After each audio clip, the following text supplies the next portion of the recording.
वसंत की सुहानी रात और प्रश्नों का सुहाना सफ़र। आज हम रात को 10 बजे लाइव आए हैं क्योंकि मेरे पास टाइम कम था, इस वजह से हम शाम को नहीं लाइव आ पाए। लेकिन मेरा जो कंटिन्यूटी था, कल मैंने प्रॉमिस किया था कि आप लोगों का सेशन मैं ज़रूर लूँगा और बेहतर सेशन लूँगा, तो मैं फिर से आ गया हूँ दोबारा आपके सेशन के साथ। तो आप लगातार जुड़ते रहिए, लोगों को जोड़ते रहिए। और मैं आपको बता दूं कि ये 3 किताब मैं पहले दिखा रहा था आपको, केबीसी नैनो का मध्यकालीन भारत का इतिहास, आधुनिक भारत का इतिहास और प्राचीन भारत का इतिहास। केबीसी नैनो की 3 किताब है। खासियत यह है कि इन तीनों किताब में मतलब सब्जेक्टिव के साथ साथ ऑब्जेक्टिव भी है। ऑब्जेक्टिव में प्रीवियस पेपर, अभी तक बीपीएससी में जितना भी क्वेश्चन पूछा गया है प्रीवियस ईयर पेपर में, वो सब इन तीनों। मैं कल देख रहा था कि अभी सी बुक मॉल है बोरिंग रोड में, वहाँ गया तो मैंने इस तीनों किताबों पर नज़र पड़ी, तो मैंने देखा कि खासियत है कि इसमें सभी में चैप्टर वाइज सब्जेक्टिव दिया हुआ है तीनों किताब में। साथ में 1000 प्लस क्वेश्चन तीनों के, मतलब मध्यकालीन भारत के इतिहास से भी 1000 प्लस क्वेश्चन, आधुनिक भारत से भी 1000 प्लस क्वेश्चन, प्राचीन भारत से भी 1000 प्लस क्वेश्चन। तो बहुत बेहतरीन ये सेट आया है। आप इन किताबों को परचेज कर सकते हैं अपने नज़दीकी बुक स्टॉल से जा कर के, या फिर फ्लिपकार्ट अमेजन में भी ये किताबें उपलब्ध है। खासियत यह है कि इन तीनों में प्रीवियस पेपर भी है और ये आपके TRE 4 और AEDO के लिए बहुत महत्वपूर्ण रहेगा, क्योंकि बीपीएससी में हिस्ट्री का एक बड़ा रोल होता है। और इसमें केबीसी वालों ने सबसे बढ़िया काम किया। ये सब जितनी किताबें तीनों देख रहे हैं ना, एकदम पतली पतली किताब है। यदि चाहेंगे आप तो 1 सप्ताह के अंदर 1 किताब खत्म कर सकते हैं। 3 सप्ताह, मैंने मैक्सिमम 1 महीने में ये तीनों किताब को आप 1 बार अच्छे से पढ़ जाएंगे और 2 महीने में 3 बार पढ़ जाएंगे। ये तीनों किताब आप देख सकते हैं मार्केट में है, मध्यकालीन भारत, आधुनिक भारत और प्राचीन भारत। सबसे बड़ी बात है कि तीनों का 1000 क्वेश्चन का सेट है। इसमें प्रीवियस पेपर भी दिया हुआ है, तो अच्छे से आप कर सकते हैं, इसको देख लीजिएगा। हम लोग क्वेश्चन पे आज डायरेक्ट, बिहार का बरौनी। चलिए सेशन को लाइक कर दो गुरु। आज के रात में हम लोग एक बेहतरीन, मैं जगह हूँ तो आपके लिए जगह हूँ। दिन भर काम करके आया हूँ और दिन भर काम भी पटना में नहीं करके आया हूँ। पटना से 65 किलोमीटर दूर पालीगंज है, वहाँ से मैं दिन भर काम करके लौटा हूँ। लगातार 5 घंटे का सफ़र और 6 घंटे लगातार काम, इन टोटल 11-12 घंटे, यानी 7 घंटे का काम और 5 घंटे का आने जाने का सफ़र। उसके बाद भी मैं लाइव आया हूँ। मैं चाहता हूँ कि आपका सेशन गैप ना हो, तो सेशन को लाइक कर दो गुरु। और आज का रात का सेशन है, हिस्टोरिकल बनाना है, किसी को सोना नहीं है गुरु, सोना मना है जब तक मैं सेशन कंप्लीट न कर लूँ। भैया बरौनी किस लिए प्रसिद्ध है? तो दोनों के लिए प्रसिद्ध है। बरौनी जो है उर्वरक के लिए भी प्रसिद्ध है, बरौनी उर्वरक के लिए भी प्रसिद्ध है, और बरौनी जो है पेट्रोलियम के लिए भी है। पेट्रोलियम का रिफाइनरी है बिहार में, जो बरौनी है यहाँ पेट्रोलियम का रिफाइनरी है। और बिहार का बरौनी जो है उर्वरक के लिए भी प्रसिद्ध है, यानी खाद के लिए। अच्छा, भारत का पहला खाद कारखाना कहाँ लगाया गया था? भारत में पहला उर्वरक कारखाना या भारत का पहला खाद कारखाना ये कहाँ लगाया गया था? तो ये लगाया गया था, अब तो पहले तो बिहार में ही था, अब झारखंड में है। झारखंड के सिंदरी में 1951 में भारत का पहला खाद कारखाना, भारत का पहला उर्वरक कारखाना सिंदरी में लगाया गया है। झारखंड के सिंदरी में, याद रखिए, भारत में पहली बार खाद बनाने का, उर्वरक बनाने का कारखाना कहाँ खोला गया? सिंदरी में खोला गया। नोट कर लीजिए, 1951 में। काकोलत जलप्रपात बिहार के किस जिले में है? जल्दी बताइए। काकोलत जलप्रपात बिहार के किस जिले में स्थित है? जल्दी बताओ गुरु। नवादा, नालंदा, जहानाबाद, गया। काकोलत बिहार का फेमस जलप्रपात है। बिहार में 2 जलप्रपात आपको हमेशा याद रखना चाहिए, एक काकोलत और दूसरा तिलहर कुंड जलप्रपात। तिलहर कुंड कैमूर में है, तिलहर कुंड जलप्रपात, और दूसरा आपको याद करना है काकोलत जलप्रपात। यही 2 जलप्रपात से मैक्सिमम सवाल पूछे जाते हैं, तो तिलहर कुंड और काकोलत, ये दोनों नाम याद रखिए। काकोलत जलप्रपात नवादा में है, नवादा के अकबरपुर ब्लॉक में। नवादा के अकबरपुर ब्लॉक में काकोलत जलप्रपात जो है वो नवादा के अकबरपुर ब्लॉक में है, और काकोलत जलप्रपात नवादा जिले में। और तिलहर कुंड जलप्रपात, ये वैसे तो बिहार में बहुत जलप्रपात है, आप जाएंगे तो रोहतास में भी कई जलप्रपात मिलेगा, लेकिन दो जलप्रपात से सवाल पूछे जाते हैं, तिलहर कुंड जलप्रपात और काकोलत। तो काकोलत नवादा में और तिलहर कुंड कैमूर में, इतना याद रखिएगा। आगे आते हैं गुरु नेक्स्ट, पोषण तंत्र में ऊर्जा स्थानांतरण का कौन सा नियम लागू होता है। आज एक लंबा सेशन आपका हम लेने वाले हैं, लेकिन हम थोड़ा जल्दी करेंगे। आज के सेशन में आपको पकाएंगे नहीं। आज ये टेस्ट सीरीज का क्वेश्चन है, टेस्ट का क्वेश्चन है। देखते हैं कितने लोगों का सही उत्तर आता है। अंतिम में काउंट करके बताइएगा भी कि सर मेरा इतना आंसर सही हुआ। तो सभी लोग इसका उत्तर देते जाइए और लास्ट में बताइएगा भी कितना आंसर हुआ। पोषण तंत्र में ऊर्जा स्थानांतरण का कौन सा नियम है। इस नियम को दिया था लिंडेमान, एक व्यक्ति थे जिनका नाम था लिंडेमान महोदय ने दिया था। क्या दिया था गुरु? ऊर्जा स्थानांतरण के 10% नियम। ऊर्जा स्थानांतरण के 10% नियम, ये VVI क्वेश्चन है, ये भैया TRE 1 2 3 में भी पूछा गया है। तो लिंडेमान का 10% नियम रट लीजिए। इसमें नियम है कि भैया ये पोषण स्तर है, ये पोषण स्तर है। हरे पूरे जो हमारा जीव जंतु है उसको हम लोग बांटते हैं 4 पोषण स्तर में। पहला पोषण स्तर है पोषण स्तर 1, पोषण स्तर 2, पोषण स्तर 3 और पोषण स्तर 4। पोषण स्तर 1 में क्या है? पोषण स्तर 1 में है जो सूर्य के रोशनी से अपना भोजन बनाते हैं, सूर्य के प्रकाश से जो भोजन बनाते हैं, जैसे पेड़ पौधे घास फूस जो है सूर्य के रोशनी से अपना खाना बनाने वाले किसमें आते हैं? पेड़ पौधे। ये आ जाते हैं किसमें? पोषण स्तर 1 में। ये भैया पोषण स्तर 1 है। पोषण स्तर 2 में आ जाता है ऐसे जीव जंतु जो पेड़ पौधों को खाकर जिंदा रहते हैं, मांस नहीं खाते, माने शाकाहारी। इस पोषण स्तर 2 में कौन आ जाएगा? शाकाहारी, जो मांस नहीं खाते। पोषण स्तर 3 में आ जाएगा मांसाहारी भैया, जो केवल मांस खाते हैं, वो घास फूस नहीं खाते, केवल मांस खाते हैं।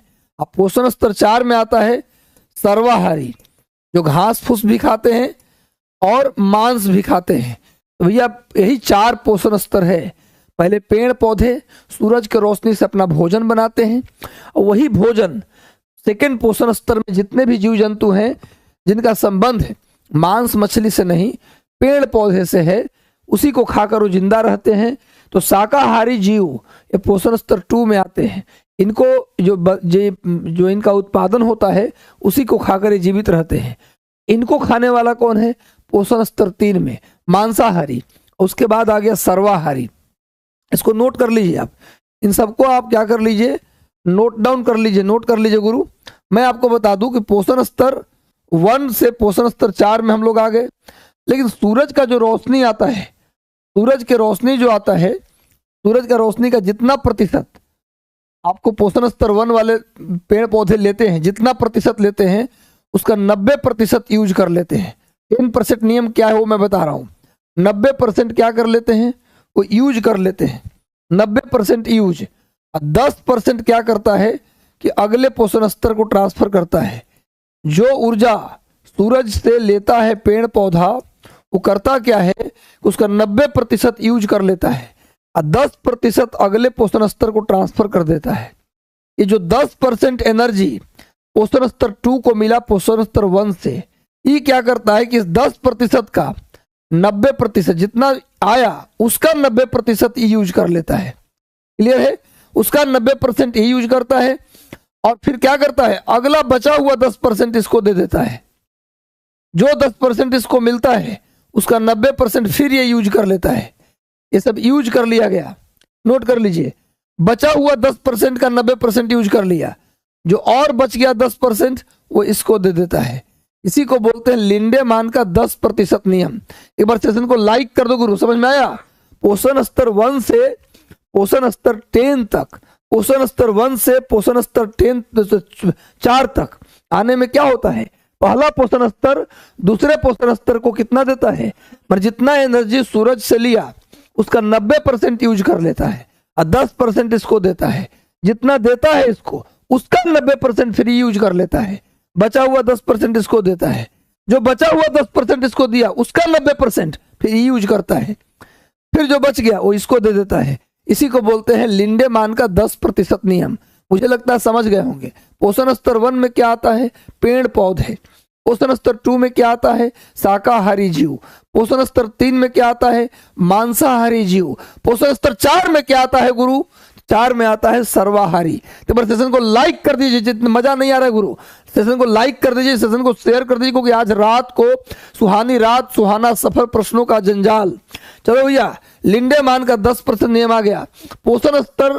पोषण तंत्र के किस स्तर में सर्वाहारी आते हैं? इस प्रश्न का उत्तर अगर गलत होगा तो हम आपको छोड़ेंगे नहीं। पोषण तंत्र के किस स्तर में सर्वाहारी आते हैं? सभी लोग का उत्तर आना चाहिए, सबका उत्तर आना चाहिए। आज बेहतरीन सवाल लेकर आया हूं, सवाल बेहतरीन है, डिस्कशन बेहतरीन है। आज रात को जगना है मेरे साथ, कोई जाएगा नहीं गुरु, रात को आज जगना है मेरे साथ 12 बजे तक, कम से कम 12 बजे के पार तक। और आपको बता दूं क्या मेहनत है मेरा, कि आप 12 बजे तक आपका सेशन लेंगे, आप फिर सुबह 7 साढ़े 7 में घर छोड़ के निकल जाएंगे पालीगंज की ओर। अब पूरा दिन, अभी इंटरमीडिएट परीक्षा में ड्यूटी चल रही है, पूरा दिन रहेंगे वहीं, फिर रात में आके आपका लाइव सेशन लेंगे। क्योंकि अब हमारे अंदर एक भूत सवार हुआ है, एक जुनून सवार हुआ है सिर्फ आपके सिलेक्शन के लिए।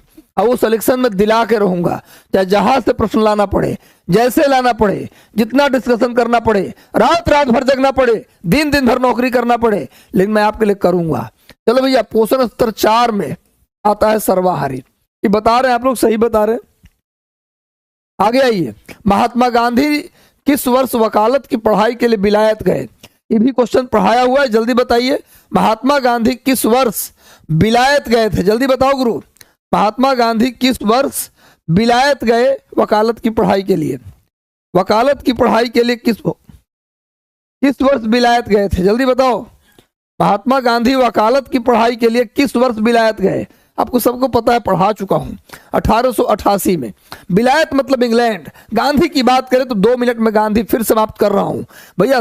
2 अक्टूबर 1869, 2 अक्टूबर 1869 को गांधी जी का जन्म गुजरात के काठियावाड़ के पोरबंदर में हुआ था।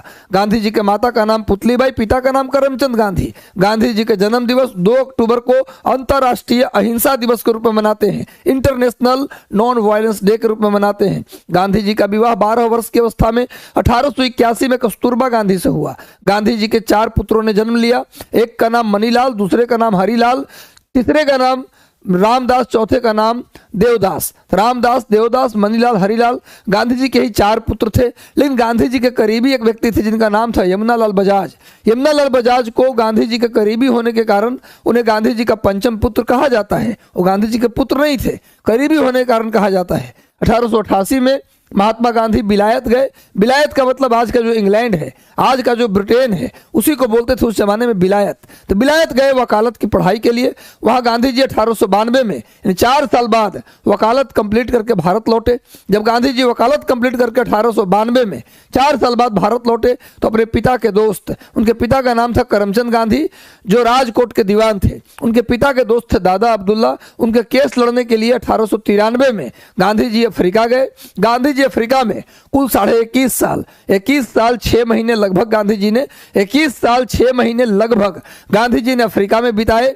गांधी जी ने अफ्रीका में 1893 में दादा अब्दुल्ला के केस लड़ने गए थे। गांधी जी को अफ्रीका के एक रेलवे स्टेशन था पीटरमारित्जबर्ग। गांधी जी का अफ्रीका में एक स्टेशन था जिसका नाम था, उस रेलवे स्टेशन का नाम था पीटरमारित्जबर्ग। उसी स्टेशन पर फर्स्ट क्लास के ट्रेन से, कोच से गांधी जी को अंग्रेजों ने बाहर फेंक दिया था। गांधी जी उसी समय प्रण लिए कि हम गोरा काला के बीच भेद मिटाएंगे, और अफ्रीका में उन्होंने कालों की लड़ाई लड़ी। अफ्रीका में गांधी जी ने एम्बुलेंस सेवा शुरू की। बोअर युद्ध, अफ्रीका में उस समय के युद्ध हुआ था बोअर युद्ध। तो बोअर युद्ध के लोगों के मदद के लिए, उनके घायलों के मदद के लिए एम्बुलेंस सेवा की शुरुआत की गांधी जी ने अफ्रीका में फिनिक्स आश्रम बनाया, टॉल्स्टॉय आश्रम बनाया। गांधी जी ने अफ्रीका में 2 आश्रम बनाए, फिनिक्स आश्रम, टॉल्स्टॉय आश्रम। गांधी जी ने अफ्रीका से एक पत्रिका निकाला जिसका नाम था, गांधी जी ने अफ्रीका से एक मैगजीन निकाली जिसका नाम था गुरु क्या, इंडियन ओपिनियन। गांधी जी ने इंग्लैंड से अफ्रीका यात्रा के दौरान, इंग्लैंड से पानी के जहाज से अफ्रीका आ रहे थे, उसी दौरान गांधी जी ने किताब लिखी जिसका नाम था हिंद स्वराज। हिंद स्वराज पुस्तक में ही महात्मा गांधी ने ब्रिटिश सरकार को बांझ और बेस्या कहा था। इतनी बात याद रखिए। तो लगातार मेहनत करते रहेंगे। TRE 4, अब की बार TRE 4 पार नहीं, अब की बार TRE 4 में श्योर सिलेक्शन 100% सिलेक्शन, अच्छे मार्क्स के साथ सिलेक्शन, ताकि जिस शहर में आप नौकरी पाना चाहते हैं उसी शहर में शिक्षक की नौकरी लगे। ऐसा ना हो जाए इतना कम नंबर ला के पास ना करें कि पश्चिमी चंपारण के थे और नौकरी लगी गया जिला में आकर के, नौकरी लगा बांका में आकर के, तो बहुत दूर वाली बात हो जाएगी। अगर हम बांका के हैं तो मुझे नौकरी बांका में मिलेगी, पटना के हैं तो मुझे नौकरी पटना में मिलेगी, मतलब इतना मार्क्स लाएंगे। तो मार्क्स गेनिंग जो चैप्टर है वो मैं पढ़ाऊंगा आपको, तो लगातार जुड़े रहिए गुरु। रात भर का सेशन भी अब हर हफ्ते होगा, ये भी मैं बता दिया आपको। आगे आ जाओ गुरु। कांग्रेस के किस अधिवेशन में झंडा गीत विजय विश्व तिरंगा प्यारा झंडा ऊंचा रहे हमारा, किसने लिखा? झंडा गीत के लेखक कौन है? झंडा गीत के जो लेखक हैं उनका नाम है श्याम लाल गुप्त पार्षद। श्याम लाल गुप्त पार्षद, श्याम लाल गुप्त पार्षद, नोट कर लीजिए भैया। श्याम लाल गुप्त पार्षद, विजय विश्व तिरंगा प्यारा झंडा ऊंचा रहे हमारा। मैं कई बार बता चुका हूं गुरु, नोट कर लीजिए।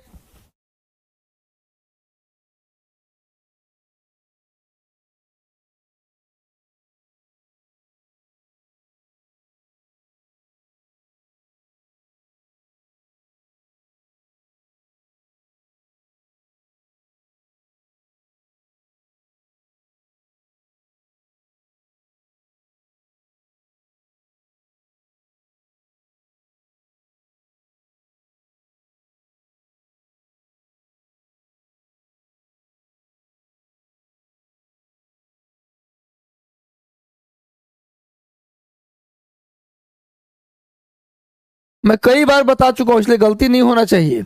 विजय विश्व तिरंगा प्यारा झंडा ऊंचा रहे हमारा 1938 में कांग्रेस के गुजरात के हरिपुरा अधिवेशन में, गुजरात में एक सेशन हुआ था हरिपुरा में, जिसके अध्यक्ष थे सुभाष चंद्र बोस, नोट कर लीजिए। सुभाष चंद्र बोस उस सेशन के अध्यक्ष थे। तो गुजरात के हरिपुरा में 1938 में कांग्रेस का अधिवेशन हुआ। उसी अधिवेशन में पहली बार क्या गाया गया? विजय विश्व तिरंगा प्यारा झंडा ऊंचा रहे हमारा, इसी को बोलते झंडा गीत गाया गया पहली बार। इसके लेखक थे श्याम लाल गुप्त पार्षद, नोट कर लीजिए।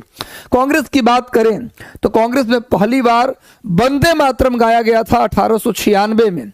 कांग्रेस में पहली बार जन गण मन गाया गया 1911 में, और झंडा गीत गाया गया 1938 में। पहली बार कांग्रेस में तिरंगा झंडा फहराया गया 1929 में, और 1929 में ही पहली बार पूर्ण स्वराज का नारा दिया गया। कांग्रेस ने पूर्ण स्वराज की मांग भी 1929 में किया, और 1929 में ही पहली बार कांग्रेस में तिरंगा फहराया गया। पूर्ण स्वराज की मांग 1929 में, और केवल स्वराज की मांग 1906 में। स्वराज की मांग 1906 और पूर्ण स्वराज की मांग 1929। पहली बार कांग्रेस में खादी पहनना अनिवार्य कर दिया गया 1926 से। 1926 से कांग्रेस में खादी पहनना अनिवार्य कर दिया गया। पहली बार कांग्रेस के मेंबर बनने के लिए पहली बार 4 आना लिया गया। कांग्रेस के मेंबर बनने के लिए 4 आना यानी 25 पैसा लिया गया पहली बार। कब भैया? 1920 में। 1920 से हो गया कि जो भी व्यक्ति कांग्रेस का मेंबर बनेगा उसे 25 पैसा शुल्क देना पड़ेगा। 25 पैसा को 4 आना भी कहते हैं। 16 आना में 1 रुपया, 25 पैसा बोलिए या 4 आना बोलिए, एक ही बात है। अगला मैं बता दूं कि कांग्रेस की स्थापना 28 दिसंबर 1885 को बंबई में हुआ। 28 दिसंबर 1885 को कांग्रेस की स्थापना बंबई में हुआ। होना था पुणे में, पर पुणे में प्लेग फैल गया था, जिस कारण से लोग क्या किए, उसकी स्थापना बंबई में किया। होना था पुणे में, पर पुणे में प्लेग फैलने के कारण, महामारी फैलने के कारण उसको क्या कर दिया गया? बंबई में स्थापित किया गया। कांग्रेस के संस्थापक एओ ह्यूम को माना जाता है। एओ ह्यूम जो स्कॉटलैंड के रहने वाले थे, एओ ह्यूम को कांग्रेस का संस्थापक माना जाता है। ये इटावा के डीएम रहे थे। भारत में ये इटावा, उत्तर प्रदेश में एक जगह है इटावा के डीएम रहे, इटावा के मजिस्ट्रेट रहे, और इन्हीं को कांग्रेस का संस्थापक कहा जाता है। एओ ह्यूम को कांग्रेस के पहले महासचिव बनाया गया। कांग्रेस के पहला महासचिव एओ ह्यूम और कांग्रेस के पहले अध्यक्ष डब्ल्यू.सी. बनर्जी। कांग्रेस का पहला अध्यक्ष पूछे डब्ल्यू.सी. बनर्जी, कांग्रेस का पहला महासचिव पूछे एओ ह्यूम। एओ ह्यूम स्कॉटलैंड के थे, ये इटावा के डीएम रह चुके थे। एओ ह्यूम को शिमला का सन्यासी भी कहा जाता है। एओ ह्यूम को शिमला का सन्यासी कहा जाता है। एओ ह्यूम की जीवनी विलियम बेडरबर्न ने लिखा था। एओ ह्यूम की जीवनी किसने लिखी? विलियम वेडरबर्न ने लिखा था। कांग्रेस के पहले पारसी अध्यक्ष दादा भाई नौरोजी। कांग्रेस के पहले मुस्लिम अध्यक्ष बदरुद्दीन तैयब जी। कांग्रेस के पहले ईसाई अध्यक्ष जॉर्ज यूल। कांग्रेस के पहले पारसी अध्यक्ष कौन? दादा भाई नौरोजी। कांग्रेस के पहले मुस्लिम अध्यक्ष कौन? भैया बदरुद्दीन तैयब जी। कांग्रेस के पहले ईसाई अध्यक्ष जॉर्ज यूल। कांग्रेस की पहली महिला अध्यक्ष एनी बेसेंट। और कांग्रेस की पहली भारतीय महिला अध्यक्ष सरोजनी नायडू। और याद रखिए आप लोग कि कांग्रेस का संविधान सुरेंद्रनाथ बनर्जी ने तैयार किया। कांग्रेस का संविधान सुरेंद्रनाथ बनर्जी ने तैयार किया और कांग्रेस का इतिहास, आधिकारिक इतिहास, पट्टाभी सीतारामैया ने लिखा। इतनी बात अभी तत्काल याद रखिए। चलिए भैया, कांग्रेस के किस अधिवेशन में झंडा गीत गाया गया? एक बार सेशन को लाइक कर दीजिए। अच्छा, आप लोग से पूछना था बात, हमको बताइएगा आप सभी लोग। भैया जो टेस्ट सीरीज हम लोगों ने शुरू किया, फ्री टेस्ट एप्लीकेशन के ऊपर जो हम फ्री टेस्ट शुरू किए हैं, हर दिन 25-30 क्वेश्चन का वो टेस्ट आप लोग दे रहे हैं ना। अरे वो क्वेश्चन हम डालते हैं, मेरा दिया हुआ क्वेश्चन रहता है सारा। देख रहे हैं लाइव में भी वही क्वेश्चन लगभग आया है। तो गुरु एक बार मेरा दिया हुआ सवाल है, इसलिए प्लीज फ्री टेस्ट सीरीज से आप जरूर जुड़िए। उसके लिए आपको टोटल सिलेक्शन लाइव एप्लीकेशन है हमारा, जिस नाम से यूट्यूब चैनल है ना, उसी नाम से टोटल सिलेक्शन लाइव नाम से हमारा एप्लीकेशन भी है। उस पर जाइए और उसको प्ले स्टोर से इंस्टॉल कर लीजिए और उससे जुड़ जाइए। फ्री टेस्ट डेली देना जरूरी है। हम बोल रहे हैं आपका सिलेक्शन खाली फ्री टेस्ट से भी हो जाएगा। इतना क्वेश्चन बना के दे देंगे कि उस पर कमांड कर लिए क्वेश्चंस पर खाली, तो लिख लीजिए, आपको उसी क्वेश्चन से सिलेक्शन दिला देंगे हम। चलो भैया, आजाद भारत में बिहार के पहले राज्यपाल कौन थे? वैसे बिहार राज्य बना तो बिहार के पहले भारतीय राज्यपाल थे सर सत्येंद्र प्रसाद सिन्हा। वैसे पूछा जाए पहले बिहार के पहले भारतीय राज्यपाल, ऐसे तो बिहार राज्य कब बना? 1912 में। बंगाल से अलग होके बिहार को नया राज्य मिला, नया राज्य का दर्जा मिला। बंगाल से बिहार को अलग किया गया 1912। 22 मार्च 1912 को बिहार की स्थापना की गई। तो बिहार के राज्यपाल बनने वाले पहले भारतीय थे सर सत्येंद्र प्रसाद सिन्हा, सर सत्येंद्र प्रसाद सिन्हा। लेकिन आजादी के बाद पूछा जाए बिहार के पहले राज्यपाल थे जयराम दास दौलत राम। जयराम दास दौलत राम आंसर होगा। आजादी से पहले ही बिहार बन गया था। तो भैया आजादी से पहले बिहार के पहले भारतीय राज्यपाल कौन थे? सर सत्येंद्र प्रसाद सिन्हा। लेकिन आजादी के बाद बिहार के पहले राज्यपाल कौन है गुरु? तो भैया जयराम दास दौलत राम। इसको याद कर लीजिए आप लोग। जयराम दास दौलत राम बिहार के साथ साथ असम के भी राज्यपाल रहे हैं, इसको भी ध्यान में रखिएगा। जयराम दास दौलत राम बिहार के साथ साथ असम के भी राज्यपाल रहे हैं। तो भैया गुलाम भारत में बिहार के पहले राज्यपाल सर सत्येंद्र प्रसाद सिन्हा और आजाद भारत में बिहार के पहले राज्यपाल जयराम दास दौलत राम। और जयराम दास दौलत राम असम के भी राज्यपाल रहे हैं। सत्य शोधक समाज की स्थापना 1873 में किसने की? ये वही व्यक्ति हैं जिन्होंने एक किताब लिखा गुलामगिरी। उन्हीं का किताब है गुलामगिरी, नोट कर लीजिए, गुलामगिरी। इन्हीं की पुस्तक है गुलामगिरी। जिस व्यक्ति ने गुलामगिरी नामक पुस्तक लिखी उसी ने सत्य शोधक समाज बनाया। सत्य शोधक समाज की स्थापना किसने किया? ज्योतिबा फूले, ज्योतिबा राव गोविंद राव फूले। ज्योतिबा राव गोविंद राव फूले इनका पूरा नाम था, ज्योतिबा राव गोविंद राव फूले। ज्योतिबा फूले ने 1873 में छुआछूत को दूर करने के लिए, भेदभाव को दूर करने के लिए, जातिगत भेदभाव और छुआछूत को दूर करने के लिए सत्य शोधक समाज की स्थापना ज्योतिबा फूले ने किया था, जिनकी पुस्तक का नाम है गुलामगिरी। कई बार पूछा है किताब परीक्षा में, गुलामगिरी किसकी पुस्तक है? ज्योतिबा फूले की पुस्तक है गुलामगिरी। नोट कर लीजिए, इन्होंने ही बनाया सत्य शोधक समाज। कब बनाया गुरु? तो 1873 में। उसी तरह महादेव गोविंद रानाडे, नोट कर लीजिए, इन्होंने 1870 में पूना सार्वजनिक सभा बनाया। 1870 में पूना सार्वजनिक सभा की स्थापना किसके द्वारा की गई? महादेव गोविंद रानाडे के द्वारा किया गया पूना सार्वजनिक सभा की स्थापना। कब? तो 1800 कब? 70 में। याद रखिए। अब महादेव गोविंद रानाडे को महाराष्ट्र का सुकरात भी कहा जाता है। स्वामी विवेकानंद, इन्होंने 1897 में रामकृष्ण मिशन बनाया। 1897 ईयर याद रखो, 1897 में रामकृष्ण मिशन की स्थापना स्वामी विवेकानंद ने किया। और 1875 में दयानंद सरस्वती ने, स्वामी दयानंद सरस्वती ने 1875 में 1875 में आर्य समाज बनाया। अभी तत्काल इतना याद रखो, 1873 में ज्योतिबा फूले ने क्या बनाया? सत्यशोधक समाज। 1870 में महादेव गोविंद रानडे ने क्या बनाया? पूना सार्वजनिक सभा। नोट कर लीजिए, इनको महाराष्ट्र का सुकरात भी कहते हैं। स्वामी विवेकानंद 1897 में इन्होंने क्या बनाया? रामकृष्ण मिशन। और दयानंद सरस्वती इन्होंने 1875 में क्या बनाया गुरु? आर्य समाज। चलिए नेक्स्ट आते हैं। तो अच्छा, गुलामगिरी किसकी पुस्तक है? याद कर लो, गुलामगिरी ज्योतिबा फूले। रट्टा मारो गुरु मेरे साथ। आज का सेशन हिस्टोरिकल है। आज 12 बजे तक जगो। दिन भर नौकरी करके हम जग सकते हैं 12 बजे तक, तो आप क्यों नहीं जग सकते हैं जी? क्यों नहीं जग सकते हैं? बताइए क्या हो गया कि नहीं जग पाएंगे आप? दिन भर नौकरी करने के बाद क्वेश्चन सेट करना एक अलग चुनौती है। नया क्वेश्चन बनाना, हर दिन आपके लिए एक बेहतर क्वेश्चन बनाना, प्लस में आके चिल्लाना आपके सामने। जब इतना कार्य हम कर सकते हैं तो आप क्यों नहीं कर सकते? रात दिन एक कर दो गुरु, इतिहास बना देनी है। चलो भैया, स्वदेशी आंदोलन का प्रमुख गीत कौन बन गया? जल्दी उत्तर दीजिए, अपना आंसर भी दीजिए और लास्ट में स्कोर बताइएगा कि आपका स्कोर कितना आ रहा है। इस सेशन में आप कितने स्कोर किए? भैया, स्वदेशी आंदोलन का प्रमुख गीत था वंदे मातरम। वंदे मातरम प्रमुख गीत था। आपको बता दें कि वंदे मातरम जो गीत है, इसकी रचना 1875 में की गई थी। वंदे मातरम गीत की रचना 1875 में की गई थी। और आपको बता दें कि 2025 में वंदे मातरम गीत का कितना वर्ष पूरा हो गया?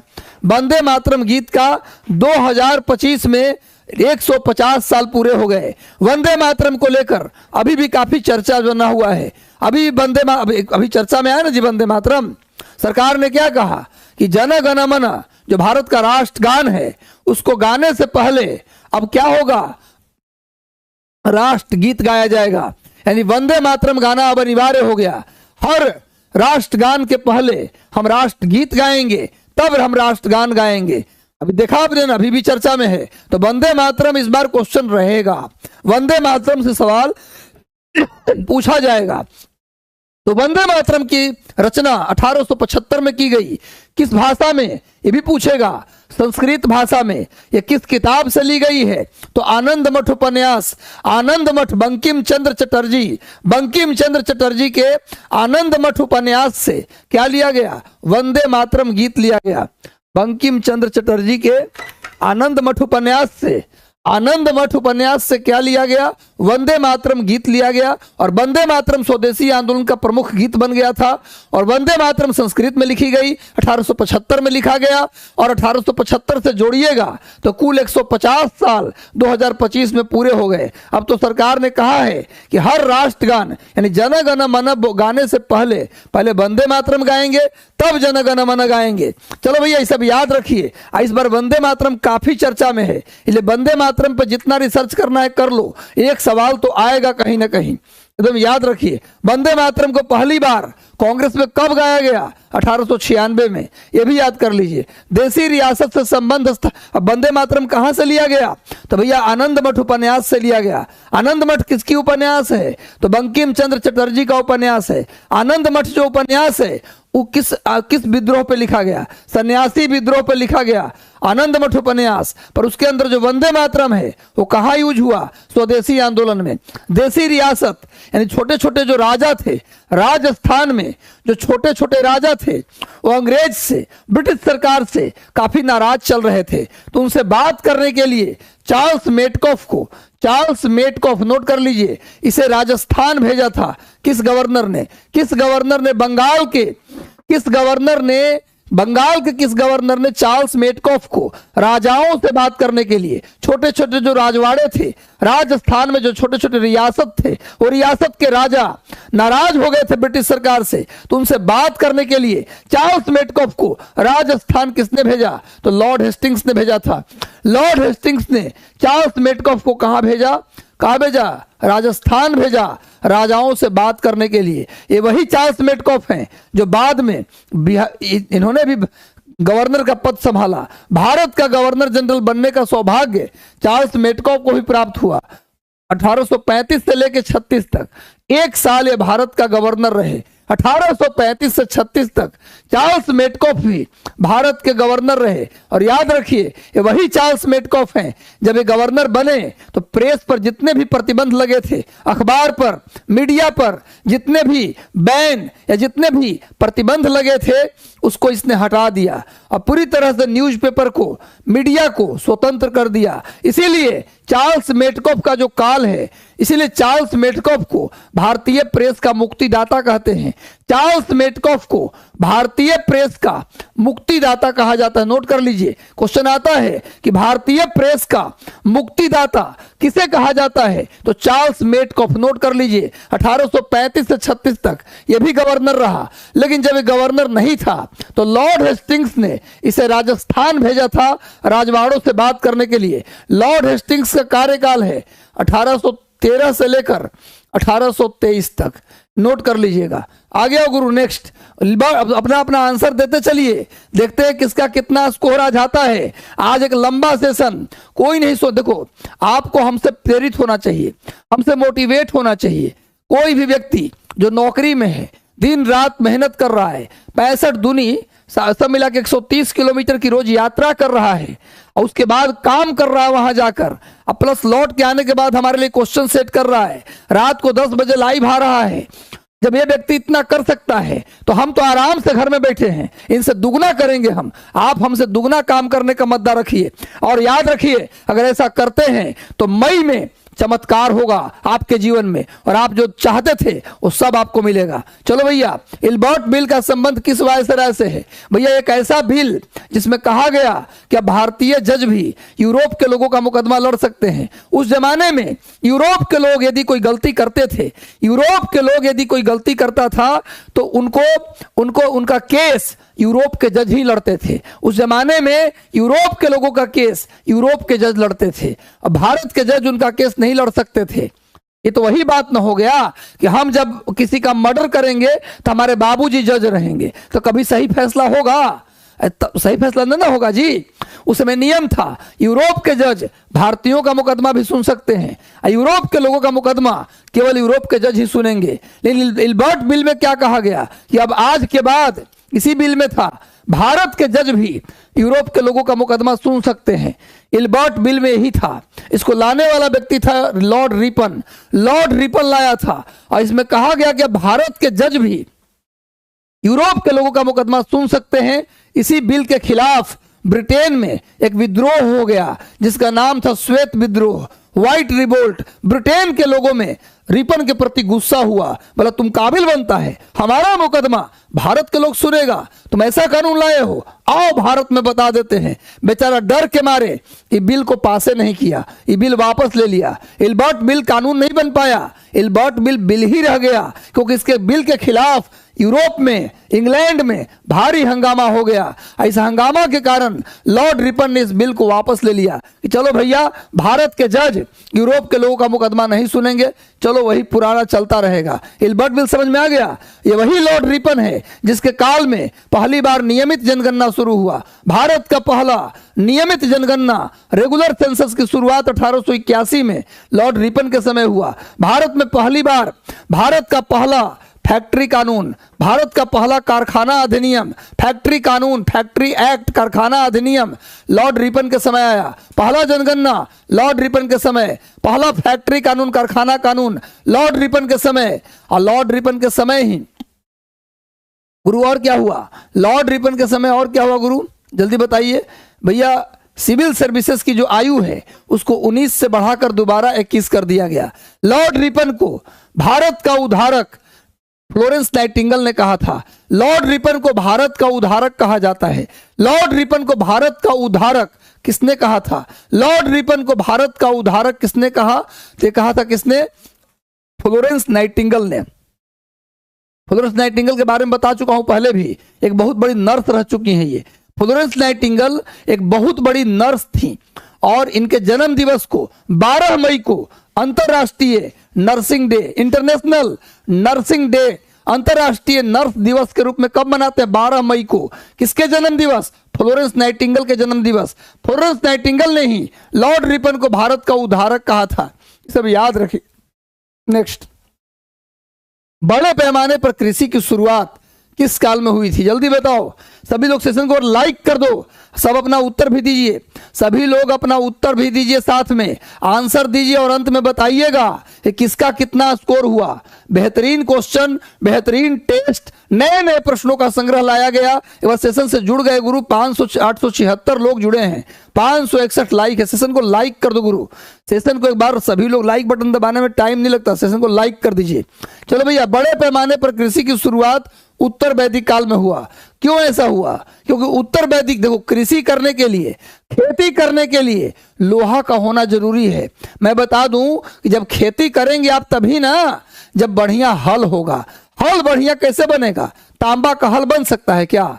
अरे कांसा का हल बन सकता है क्या? नहीं बनेगा। तो हल बनाने के लिए लोहा जैसा कठोर धातु का मिलना जरूरी है। मैं बता दूं कि सिंधु घाटी के लोगों को लोहा से कोई मतलब नहीं था। सिंधु घाटी के लोग लोहा के विषय में नहीं जानते थे। ऋग वैदिक काल के भी लोग लोहा के विषय में नहीं जानते थे।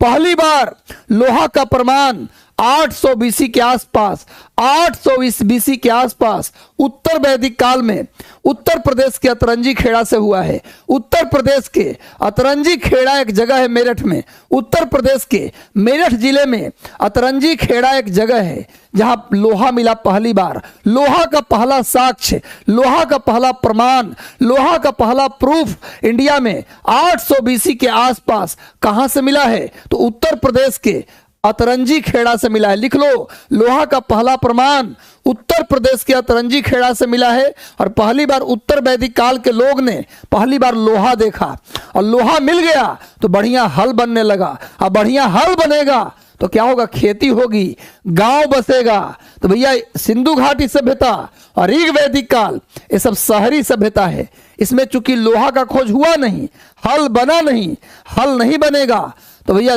खेती नहीं होगी, और खेती नहीं होगी तो गांव नहीं बसेगा बल्कि शहर बसेगा। तो गुरु इन सब में शहर बसा। लेकिन जैसे ही उत्तर वैदिक काल में लोहा मिला, लोगों ने क्या किया? बड़े पैमाने पर हल बनाया, खेती करना शुरू किया, गांव बसा।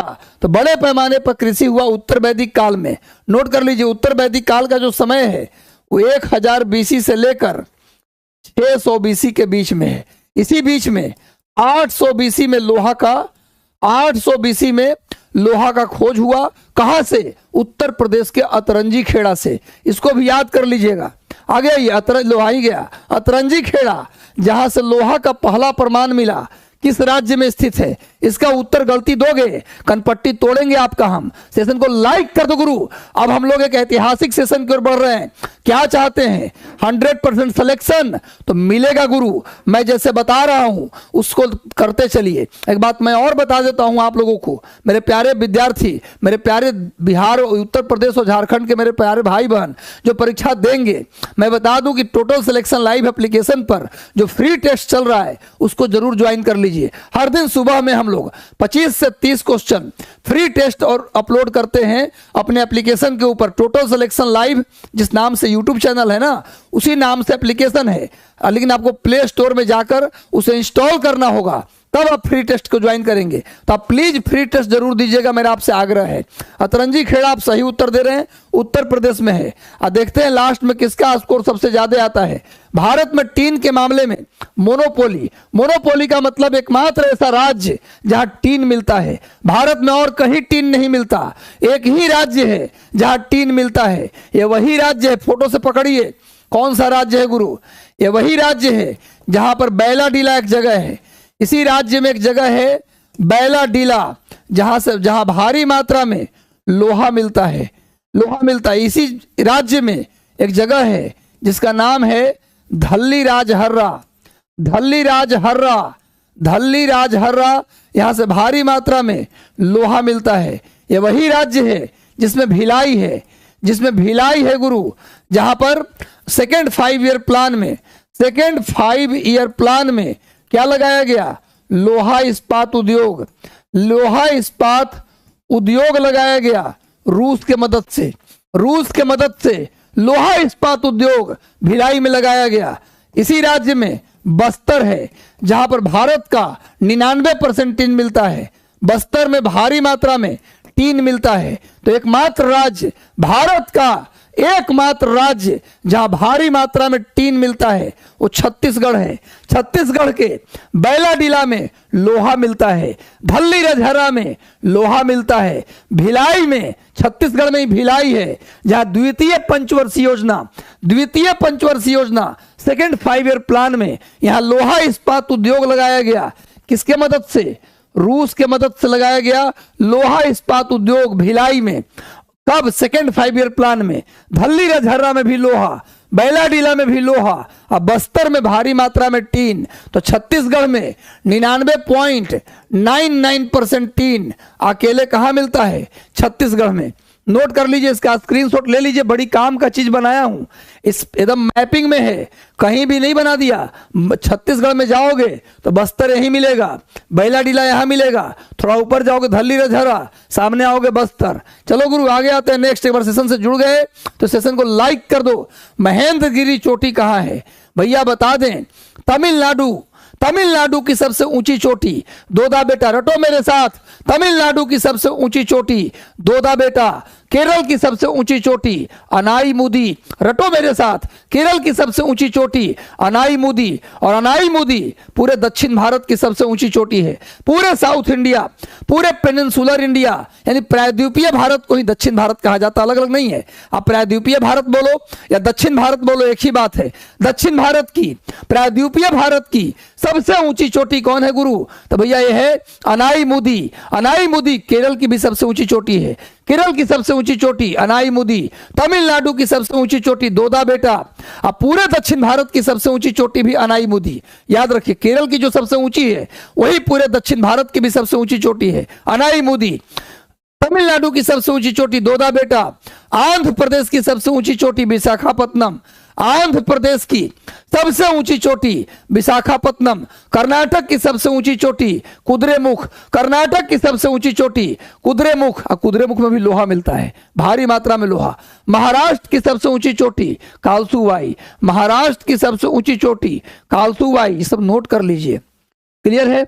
इसके अलावा आइए भैया, उड़ीसा की सबसे ऊंची चोटी महेंद्रगिरी 1501 मीटर ऊंचा है, 1501 मीटर उड़ीसा की सबसे ऊंची चोटी महेंद्रगिरी। मध्य प्रदेश की सबसे ऊंची चोटी, मध्य प्रदेश की सबसे ऊंची चोटी धूपगढ़। झारखंड की सबसे ऊंची चोटी पारसनाथ। सब याद कर लो, साउथ वाला सब याद कर लो। तमिलनाडु की सबसे ऊंची चोटी दोदा बेटा, केरल की सबसे ऊंची चोटी अनाईमुदी, पूरे दक्षिण भारत की सबसे ऊंची चोटी अनाईमुदी। कर्नाटक की सबसे ऊंची चोटी कुद्रेमुख, कुद्रेमुख में भारी मात्रा में लोहा भी मिलता है, ये भी रट लेना। कुद्रेमुख की सबसे ऊंची, कर्नाटक की सबसे ऊंची चोटी कुद्रेमुख, कुद्रेमुख में लोहा मिलता है। महाराष्ट्र की सबसे ऊंची चोटी कालसुवाई, महाराष्ट्र की सबसे ऊंची चोटी कालसुवाई, महाराष्ट्र की सबसे ऊंची चोटी कालसुवाई। आंध्र प्रदेश की सबसे ऊंची चोटी विशाखापत्तनम, आंध्र प्रदेश की सबसे ऊंची चोटी विशाखापत्तनम। उत्तर प्रदेश की सबसे ऊंची चोटी सद्भावना शिखर, उत्तर प्रदेश की सबसे ऊंची चोटी सद्भावना शिखर। बिहार की सबसे ऊंची चोटी सोमेश्वर की पहाड़ी, बिहार की सबसे ऊंची चोटी सोमेश्वर की पहाड़ी। झारखंड की सबसे ऊंची चोटी पारसनाथ, मध्य प्रदेश की सबसे ऊंची चोटी धूपगढ़, और आंध्र प्रदेश का विशाखापत्तनम। ये सब याद हो गया? नहीं याद हो गया गुरु? चलो आगे बढ़ते हैं। देखो इतना बार बोलते हैं इसलिए कि आपके दिमाग में क्लिक करे। देखो एक्चुअली होता क्या कभी कभी है कि एग्जाम में जब आप जाएंगे ना, ध्यान सुनिए मेरी बात, एग्जाम में जाएंगे तो कभी कभी प्रश्न का उत्तर आपको नहीं आएगा, लेकिन ऐसा लगेगा कि 4 ऑप्शन में ई वाला आंसर क्लिक कर रहा है, ये होना चाहिए, जाना पहचाना नाम लग रहा है। वो इसलिए लगता है कि कभी कभी डिस्कशन में आप कभी सुने हैं, कभी कभी आप पढ़े हैं, तो सुनना है ध्यान से, तो वहां पर क्लिक करता है माइंड। मध्यकालीन भारत में वह एकमात्र शासक कौन था जो युद्ध के मैदान में मारा गया, यानी वीर गति को प्राप्त हुआ। युद्ध के मैदान में जो मारा जाता है उसे बोलते हैं वीर गति को प्राप्त होना। इसका उत्तर जो देगा उसे मिलेगा भैया गिफ्ट हैम्पर मेरे तरफ से, पूरा डेली डेयरी मिल्क का सेलिब्रेशन पैक मिलेगा गुरु। जल्दी बताओ, मध्यकालीन इतिहास में सल्तनत काल का वह कौन सा राजा था जो युद्ध के मैदान में मारा गया? मैं हिंट करता हूं, यह पानीपत की लड़ाई थी। बाबर के साथ 1526 में, बाबर के साथ 1526 में पानीपत की लड़ाई में लड़ते हुए वह मारा गया। उस राजा का नाम था इब्राहिम लोदी। इब्राहिम लोदी युद्ध के मैदान में शहीद हुआ था। एक और राजा था टीपू सुल्तान, मैसूर का राजा टीपू सुल्तान भी युद्ध के मैदान में ही शहीद हो गया था। तो मुस्लिम शासक में दो ही ऐसे शासक हैं पूरे इस्लामिक जगत में, भारत में जो इस्लामिक शासन रहा उसमें दो ही ऐसा मुसलमान राजा था जो युद्ध के मैदान में मारा गया, एक इब्राहिम लोदी और दूसरा टीपू सुल्तान। इब्राहिम लोदी पानीपत की पहली लड़ाई 1526 में हुआ जिसमें बाबर और इब्राहिम लोदी भिड़ गए, जिसमें इब्राहिम लोदी युद्ध के मैदान में मारा गया। और 1799 में, नोट करिए, 1799 में चौथा आंग्ल मैसूर युद्ध, फोर्थ एंग्लो मैसूर वार, अंग्रेज और मैसूर के बीच जो चौथा युद्ध था 1799 में, इसी युद्ध में लड़ते हुए टीपू सुल्तान मारा गया। तो टीपू सुल्तान की हत्या 1799, इब्राहिम लोदी की हत्या 1526। युद्ध के मैदान में दो ही मुसलमान मारे गए। कौन कौन? एक इब्राहिम लोदी और दूसरा टीपू सुल्तान। याद रखिएगा। एक मिनट, हाँ ठीक है, आगे आइए। मनसबदारी प्रथा की शुरुआत किस मुगल वंश के शासन ने किया था? मनसबदारी प्रथा, जल्दी बताइए, इसका उत्तर तो कोई बता सकता है। मनसबदारी प्रथा की शुरुआत किस शासक ने की?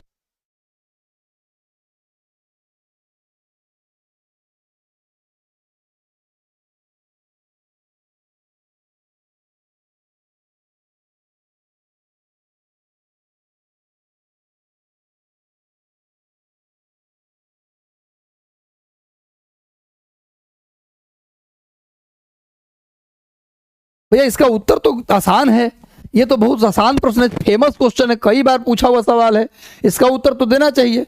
अकबर के द्वारा शुरू किया गया। और मनसबदारी प्रथा एक सैन्य व्यवस्था थी, मनसब प्रदान किया जाता था लोगों को। तो मनसबदारी प्रथा एक मनसब, एक सैन्य व्यवस्था थी मंगोलिया की। क्वेश्चन आता है, अकबर ने जो मनसबदारी प्रथा शुरू की थी, ये कॉन्सेप्ट कहां से लिया गया था? मंगोलिया से। नोट करिए, अकबर ने जो मनसबदारी प्रथा शुरू की, यह कॉन्सेप्ट कहां से लिया गया? तो मंगोलिया से लिया गया। यह मंगोलियाई सैन्य व्यवस्था था। मंगोलिया में एक सैनिक पद्धति थी मनसब, उसी से अकबर ने कॉपी किया और भारत में भी लोगों को मनसब देना शुरू किया। तो मनसबदारी प्रथा की शुरुआत अकबर ने किया। और क्वेश्चन आता है, किस मुगल वंश के शासक के पास सबसे अधिक हिंदू मनसबदार थे? सबसे ज्यादा हिंदू मनसबदार किसके शासनकाल में थे? ये वही राजा था जिस पर आरोप लगता है हिंदू विरोधी होने का। ये वही राजा है जिस पर आरोप लगता है मंदिरों को तोड़ने का। उसी के पास सबसे ज्यादा हिंदू मनसबदार थे। वैसे मनसबदारी प्रथा की शुरुआत अकबर ने की थी, पर सबसे अधिक हिंदू मनसबदार थे औरंगजेब के पास 331 के आसपास।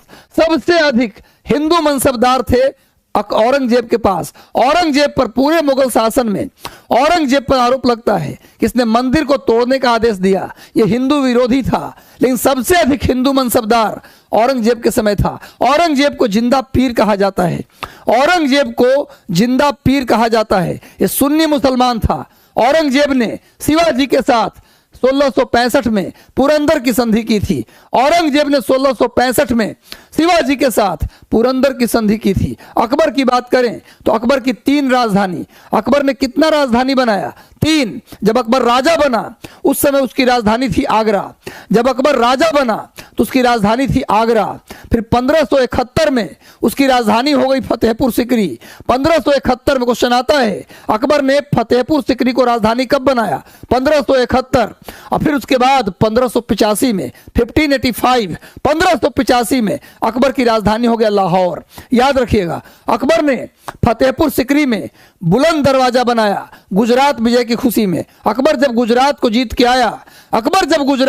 के आया तो उसकी खुशी में फतेहपुर सिकरी में बुलंद दरवाजा बनवाया। अकबर ने फतेहपुर सिकरी में जोधाबाई महल बनवाया। जोधाबाई महल और फतेहपुर सिकरी में ही अकबर ने क्या बनवाया? फतेहपुर सिकरी में ही अकबर ने पंचमहल बनवाया। अब पंचमहल एक ऐसी इमारत है जो देखने में बौद्ध विहार की तरह दिखता है। क्वेश्चन आता है, मुस्लिम शासक, मुगल शासक अकबर के द्वारा बनाया गया कौन सा महल है जो बौद्ध विहार की तरह दिखता है? पंचमहल कहाँ बनवाया था? फतेहपुर सिकरी में। अकबर ने दास प्रथा का अंत किया। अकबर ने जजिया टैक्स बंद किया। अकबर ने एक नया धर्म बनाया जिसका नाम था दीन इलाही। दीन इलाही नाम का एक नया धर्म किसने स्टैब्लिश किया? अकबर ने स्टैब्लिश किया। हालांकि धर्म चला नहीं, बात अलग है, लेकिन बनाया था दीन इलाही। और इसके पहले आचार्य बने थे अबुल फजल। दीन इलाही धर्म के पहले आचार्य, पहले गुरु कौन बने थे? अबुल फजल। नोट कर लीजिए। अकबर के विषय में, अकबर ने 3 लाल किला भी बनवाए। अकबर ने 3 लाल किला बनवाए। इलाहाबाद का लाल किला, आगरा का लाल किला और लाहौर का लाल किला। इलाहाबाद का लाल किला, आगरा का लाल किला, लाहौर का लाल किला, ये तीनों अकबर ने बनवाए। लेकिन दिल्ली का लाल किला वो शाहजहां बनवाया था। जिंदा पीर के नाम से किसे जाना जाता है? ये उत्तर गलती नहीं होना चाहिए, सबका आंसर आना चाहिए। गुरु सेशन पर लाइक कर दो जितने लोग जुड़े हो। 1023 लोग जुड़े हैं और लाइक है 757। लाइक करने में अच्छा कुछ टाइम लगता है, सेशन को लाइक कर दो गुरु, लाइक बटन दबा दीजिए। चलो भैया जल्दी बताओ, जिंदा पीर के नाम से किसे जाना जाता? औरंगजेब। सबसे अधिक हिंदू मनसबदार इसके दरबार में थे। पुरंदर की संधि औरंगजेब और शिवाजी के बीच कब हुआ? 1665 में। औरंगजेब ने अपनी बीबी रबिया उद दुर्रानी, इसके बीबी का नाम था, रबिया उद दुर्रानी के याद में एक मकबरा बनवाया। उसके मरने के बाद उसका नाम था बीबी का मकबरा, जो देखने में दूर से ताजमहल का डुप्लीकेट लगता है। कई बार क्वेश्चन भी आया है कि ताजमहल का डुप्लीकेट कौन सा बिल्डिंग को कहा जाता है? तो बीबी का मकबरा। किसकी बीबी का? औरंगजेब के बीबी का, जो औरंगाबाद में, महाराष्ट्र के औरंगाबाद में औरंगजेब ने अपनी बीबी का मकबरा बनवाया। रबिया उद दुर्रानी का मकबरा बनाया। इसी को दूर से ताजमहल जैसा दिखता है पर ताजमहल जैसा नहीं है भैया, तो इसी को बोलते बीबी का मकबरा। डुप्लीकेट ताजमहल उसी को कहा जाता है। औरंगजेब सुन्नी मुसलमान था, अपने भाई दारा सिकोह की हत्या करके गद्दी पर बैठा था। सल्तनत काल में किस शासक के पास खालसा भूमि? उस जमाने में जो राजा के पास भूमि होता था, कुछ जमीन राजा अपने अंडर में रखता था, कुछ ऐसा जमीन जो किसानों को नहीं देता था, वो खुद रखता था, उस पर खेती करवाता था, उसका अनाज खुद रखता था। उसी जमीन को बोलते हैं खालसा भूमि। प्राचीन काल में ऐसी ही जमीन को बोला जाता था सीता भूमि। ऐसा जमीन जिस पर राजा स्वयं खेती करता था उसको बोलते थे सीता भूमि। मौर्य काल में, याद रखिएगा, मौर्य काल में राजा के पास जो भूमि होता था उसको सीता भूमि कहते थे। वही भूमि इस्लामिक काल में, इस्लाम के समय उसी भूमि को खालसा भूमि कहा गया। याद रखिएगा, प्राचीन काल में राजा के पास जो भूमि होती थी उसको सीता भूमि, लेकिन वही मध्यकाल में, इस्लामिक काल में राजा के पास जो भूमि होती थी उसे खालसा भूमि कहते थे। सबसे अधिक खालसा भूमि अलाउद्दीन खिलजी के पास था। अलाउद्दीन को विशेषतः बाजार नियंत्रक या मूल्य नियंत्रक के रूप में जाना जाता है। क्वेश्चन कई बार आया है कि बाजार नियंत्रक और मूल्य नियंत्रक के नाम से किस राजा को जाना जाता है? तो अलाउद्दीन खिलजी को जाना जाता है। अलाउद्दीन खिलजी ने पहली बार फाइनेंस डिपार्टमेंट, वित्त विभाग बनाया। भारत का पहला वित्त विभाग, पहला फाइनेंस डिपार्टमेंट अलाउद्दीन खिलजी ने बनाया, जिसका नाम था दीवाने मुस्त खराज। दीवाने मुस्त खराज नाम का एक वित्त विभाग किसने बनवाया? अलाउद्दीन खिलजी। अलाउद्दीन खिलजी को दूसरा सिकंदर भी कहा जाता है। सिकंदर सानी या दूसरा सिकंदर किसे कहा जाता है? अलाउद्दीन खिलजी को कहा जाता है। अलाउद्दीन खिलजी के बारे में बात करें, जिसने दाग और चेहरा का प्रथा शुरू किया। उस जमाने में इतने सिपाही थे, इतने कर्मचारी थे, उनको पहचानना मुश्किल था। उनका फोटो खींचने का मशीन उस समय आता नहीं था, तो उनका चेहरा लिखा जाता था। दाएं गाल पर तिल का निशान, बायां ओठ कटा हुआ, एक बाल पका हुआ, हुलिया में जो चीज होता था वो लिखाता था। उसी को बोलते थे हुलिया लिखना या चेहरा लिखना। और दाग मतलब घोड़े को दागना। खराब घोड़ा और अच्छा घोड़ा की पहचान के लिए घोड़े को दागा जाता था। तो दागना और चेहरा लिखने की प्रथा किसने शुरू की? अलाउद्दीन खिलजी ने शुरू किया। बाजार नियंत्रक या मूल्य नियंत्रक के नाम से इसे जाना जाता है। अलाउद्दीन खिलजी अपने चाचा जलालुद्दीन खिलजी को मारकर राजा बना था। याद रखिए, 1296 से लेकर 1316 तक अलाउद्दीन खिलजी राजा रहा। आगे आइए नेक्स्ट। शरीर में तापमान नियंत्रित करने का कार्य कौन करता है? शरीर में तापमान नियंत्रित करने का कार्य पूछे तो होगा हाइपोथैलेमस। हाइपोथैलेमस के द्वारा शरीर में तापमान को नियंत्रित किया जाता है। लेकिन प्लेटलेट जो है ना, हमारा ब्लड प्लेटलेट, ये भी करता है क्या? तापमान को नियंत्रित करता है। ब्लड प्लेटलेट्स, वैसे प्लेटलेट तापमान को नियंत्रित नहीं करता है, तापमान को शो करता है। आपके बॉडी का तापमान बढ़ जाएगा इसका उत्तर अगर देखा जाए तो इनमें से कोई नहीं हो जाएगा, ज्यादा सही उत्तर इनमें से कोई नहीं। कारण बताता हूं क्या। प्लेटलेट जो है ना वो टेम्परेचर का इंडिकेटर है बॉडी के अंदर। टेम्परेचर बहुत ज्यादा बढ़ेगा तो प्लेटलेट अपने आप डाउन कर जाएगा, और टेम्परेचर नॉर्मल रहेगा तो प्लेटलेट बढ़ जाएगा। आपने देखा है डेंगू बुखार होने पर प्लेटलेट डाउन होने लगता है, देखा है आपने ना। तो ब्लड का 3 भाग होता है। जो ब्लड हमारे बॉडी के अंदर है उसका 3 पार्ट है। पहला है रेड ब्लड सेल, दूसरा है व्हाइट ब्लड सेल, और तीसरा है ब्लड प्लेटलेट। प्लेटलेट श्वेत रक्त कोशिका, लाल रक्त कोशिका, ये ब्लड के 3 पार्ट है। तो प्लेटलेट क्या करता है, टेम्परेचर को शो करता है। ज्यादा टेम्परेचर तो प्लेटलेट डाउन, और टेम्परेचर नॉर्मल तो प्लेटलेट अप। लेकिन शरीर में तापमान को नियंत्रित कौन करता है, तो आंसर होगा हाइपोथैलेमस। एक ग्लैंड है हाइपोथैलेमस ग्लैंड, वो शरीर में तापमान को नियंत्रित करता है। आगे आइए, लेंस की क्षमता फोकस दूरी से किस प्रकार संबंधित होती है। लेंस की क्षमता जो है, मैग्निफिकेशन ऑफ लेंस, ये किस पर डिपेंड करता है, तो फोकस दूरी पर। याद रखिए, जिस लेंस का फोकस दूरी, फोकल लेंथ जितना ज्यादा होगा उसकी क्षमता उतनी ही कम होगी, और जिस लेंस का फोकस दूरी जितना कम होगा उसकी क्षमता ज्यादा होती है। अब जैसे तुम खुद ही सोचो कि भैया यदि कोई व्यक्ति आपको बहुत पसंद आता है, कब ज्यादा पसंद आता है, यानी पसंद करने की जो क्षमता है वो बढ़ जाता है जब वो आपका बहुत करीब में है, नजदीक में है। अब फोकस से दूर कर दिए तो क्या हो जाएगा, लाइट बिखर जाएगा और धुंधला सा चेहरा उसका दिखाई देगा। यानी याद रखिए, जितना ज्यादा फोकस दूरी उतना ही कम लेंस की क्षमता, और जितना कम फोकस दूरी उतना ज्यादा लेंस की क्षमता। यानी फोकस दूरी का व्युत्क्रमानुपाती, यानी फोकस दूरी का उल्टा समानुपाती होता है कौन, लेंस की क्षमता। जितना ज्यादा फोकस दूरी उतनी कम क्षमता, जितना कम फोकस दूरी उतनी ज्यादा क्षमता, तो व्युत्क्रमानुपाती होता है। डी बराबर लेंस की क्षमता को डायोप्टर में मापते हैं, डायोप्टर में मापते हैं, नोट कर लीजिए। लेंस की क्षमता को किसमें मापते हैं, डायोप्टर में। डी बराबर 1/f। एफ क्या है गुरु, फोकस दूरी है। एफ क्या है, फोकस दूरी। नोट कर लीजिए, एकदम रट लीजिए गुरु, याद कर लो इसको। चलिए, कोई वस्तु पानी में डूबी होने पर बड़ी दिखाई देती है, या किस घटना, पानी में डूबी होने पर बड़ी दिखाई देती है, नहीं होगा, कम गहराई में दिखाई, कम गहराई मालूम, पानी में कोई वस्तु डूबी है तो कम गहरी मालूम पड़ती है, कम गहरी मालूम पड़ती है। किस कारण होता है, जैसे आप पानी में किसी चीज को, सिक्का को डुबा दीजिए, पानी में गिर जाए आपका 1 रुपये का सिक्का, तो देखने पे लगता है कि सिक्का कम गहराई में है, लेकिन दिखाई देता है कम गहराई में, पर जैसे ही हाथ डालोगे हाथ का पूरा शर्ट का जो है पूरा पार्ट भीग जाएगा। ऐसा देखा है आपने, कोई भी चीज डूबा हुआ है तो ऊपर दिखाई देता है पर होता है वो ज्यादा गहराई में। ये किस घटना, ही क्वेश्चन पूछा जा रहा है, ये किस घटना के कारण होता है, प्रकाश का अपवर्तन।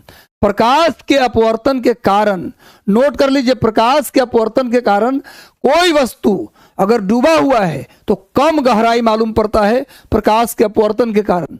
पृथ्वी की तुलना में चंद्रमा का गुरुत्वाकर्षण बल का मान कितना होता है, जल्दी बताओ, सभी लोग उत्तर दीजिए। एक बार सेशन को लाइक कर दो गुरु, जितने लोग जुड़े हो, 1104 लोग जुड़े हो और लाइक है 848, नहीं चलेगा। सेशन को लाइक कर दो गुरु, सब लोग इसका जल्दी से फटाफट उत्तर दीजिए। अभी नाम पढ़ लेता हूँ, वैसे नाम मैं पढ़ता नहीं पर अभी पढ़ लेता हूँ आप लोग का नाम।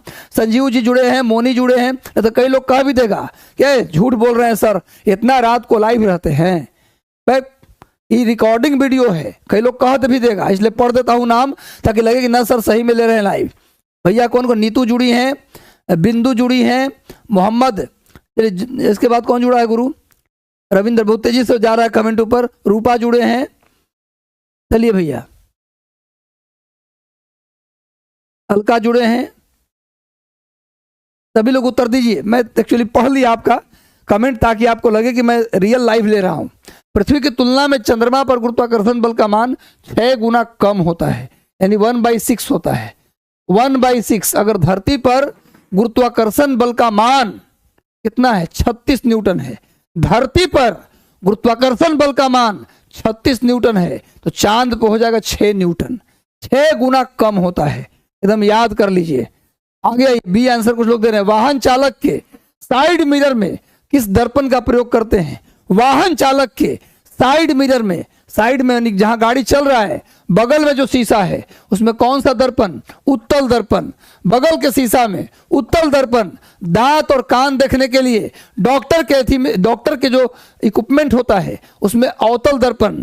डॉक्टर के मशीन में दांत कान देखने के लिए अवतल दर्पण। कार के हेडलाइट में अवतल दर्पण। नाई की दुकान में अवतल दर्पण। नाई की दुकान में अवतल दर्पण। कहीं कहीं समतल दर्पण भी होता है पर मेनली चेहरा को बोल्ड दिखाने के लिए उसमें अवतल दर्पण लगा देता है। नाई की दुकान में अवतल दर्पण। कार के हेडलाइट में अवतल दर्पण। और इसके अलावा दांत और नाक कान देखने के लिए भी अवतल दर्पण। लेकिन साइड मिरर में उत्तल दर्पण। इसको याद कर लीजिएगा। आगे आइए, विजयनगर साम्राज्य की स्थापना हरिहर और बुक्का ने कब किया था? मैं बता दूं कि जब दिल्ली में मोहम्मद बिन तुगलक का शासन था। दिल्ली में जब तुगलक वंश का एक पागल बादशाह, तुगलक वंश का एक रक्त पिपासु पागल सरफिरा बादशाह जिसका नाम था मोहम्मद बिन तुगलक, उसने कई सारी गलतियां की अपने राज्य में। जैसे राजधानी का ट्रांसफर, उसने राजधानी को दिल्ली से देवगिरी ले आया, दिल्ली से महाराष्ट्र के दौलताबाद ले आया, 1600 किलोमीटर दूर राजधानी ले आया। जब राजधानी चेंज होता है तो वहां के लोग भी चेंज होते हैं। उसमें ट्रेन और प्लेन नहीं था कि लोग आसानी से पहुंच जाते। घोड़ा से, गाड़ी से, पैदल दिल्ली से भाग भाग के लोग दौलताबाद गए। और फिर दौलताबाद गया तो वहां रुका राजधानी नहीं। फिर उस पगला के मन में क्या आया, फिर राजधानी को दौलताबाद से दिल्ली ले आया। जब राजधानी दिल्ली से दौलताबाद गया तो मैं बता दूं, कहते हैं कि विद्वान का कहना था कि दिल्ली में कुत्ता और बिल्ली भी रोने लायक नहीं रह गई थी। दिल्ली उजड़ गया था एक तरह से। दिल्ली राजधानी ट्रांसफर होने के कारण दिल्ली उजड़ गई थी, ऐसा हुआ था। और गुरु ये वही मोहम्मद बिन तुगलक है जिसने दोआब में, गंगा यमुना के दोआब में 50% से ऊपर टैक्स कर दिया था। करचिल अभियान किया और कई ऐसी सांकेतिक मुद्रा चलाया। क्वेश्चन आता है सल्तनत काल के किस राजा ने सांकेतिक मुद्रा चलाया था? भैया ईरान के राजा और चीन के राजा को कॉपी करते हुए, ईरान और चीन के राजा को कॉपी करते हुए मोहम्मद बिन तुगलक ने सांकेतिक मुद्रा टोकन करेंसी चलाया। क्वेश्चन आता है राजधानी ट्रांसफर के लिए टोकन करेंसी के लिए कौन जाना जाता है? तो मोहम्मद बिन तुगलक जाना जाता है। तो भैया मोहम्मद बिन तुगलक के शासन काल में, जब दिल्ली में मोहम्मद बिन तुगलक का शासन काल था तो भारत में, साउथ इंडिया में 2 राज्य बने, 2 बड़े राज्य बने। एक बना 1336 में और दूसरा बना 1347 में। तो विजयनगर साम्राज्य की स्थापना 1336 में, जब मोहम्मद बिन तुगलक दिल्ली में शासन कर रहा था उसी समय आंध्र प्रदेश के क्षेत्र में विजयनगर साम्राज्य की स्थापना हरिहर और बुक्का, ये दोनों भाई थे, इन दोनों भाइयों ने मिलकर 1336 में कर दी। आंध्र प्रदेश के क्षेत्र में विजयनगर साम्राज्य की स्थापना हुआ। इस राज्य की राजधानी बनाई गई हम्पी। विजयनगर साम्राज्य की राजधानी कहाँ थी? हम्पी। और मैं बता दूं उसी समय 1347 में एक और साम्राज्य बना दक्षिण भारत में ही, महाराष्ट्र के क्षेत्र में, बहमनी साम्राज्य। बहमनी साम्राज्य नोट कर लीजिए। बहमनी साम्राज्य जिसके संस्थापक थे कौन? बहमन शाह हसन गंगू। हसन गंगू आप याद रखिए, हसन गंगू बहुत लंबा नाम है इनका। अलाउद्दीन बहमन शाह हसन गंगू इनका पूरा नाम है। अलाउद्दीन बहमन शाह हसन गंगू, यानी कि जब दिल्ली में मोहम्मद बिन तुगलक पागल बादशाह का शासन था उस समय दक्षिण भारत में 2 राज्य बने। 1336 में विजयनगर साम्राज्य बना, 1347 में बहमनी साम्राज्य बना। विजयनगर साम्राज्य की स्थापना हरिहर बुक्का ने किया और बहमनी साम्राज्य की स्थापना हसन गंगू ने किया। जब दक्षिण भारत में ये दोनों राज्य बने तो उस समय उत्तर भारत में, दिल्ली में मोहम्मद बिन तुगलक का शासन था। बहमनी साम्राज्य महाराष्ट्र के क्षेत्र में बना और विजयनगर साम्राज्य आंध्र प्रदेश के क्षेत्र में बना। ये सब नोट कर लीजिए। आगे आओ गुरु, निम्न में से किसमें ऊर्जा की मात्रा सर्वाधिक होती है? इनमें से कौन है जिसमें सबसे ज्यादा एनर्जी होता है? एक बार सेशन से जुड़ जाइए।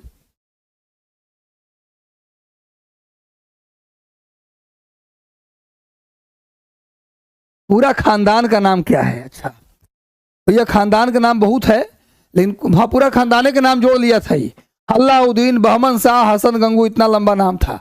सोना मना है गुरु।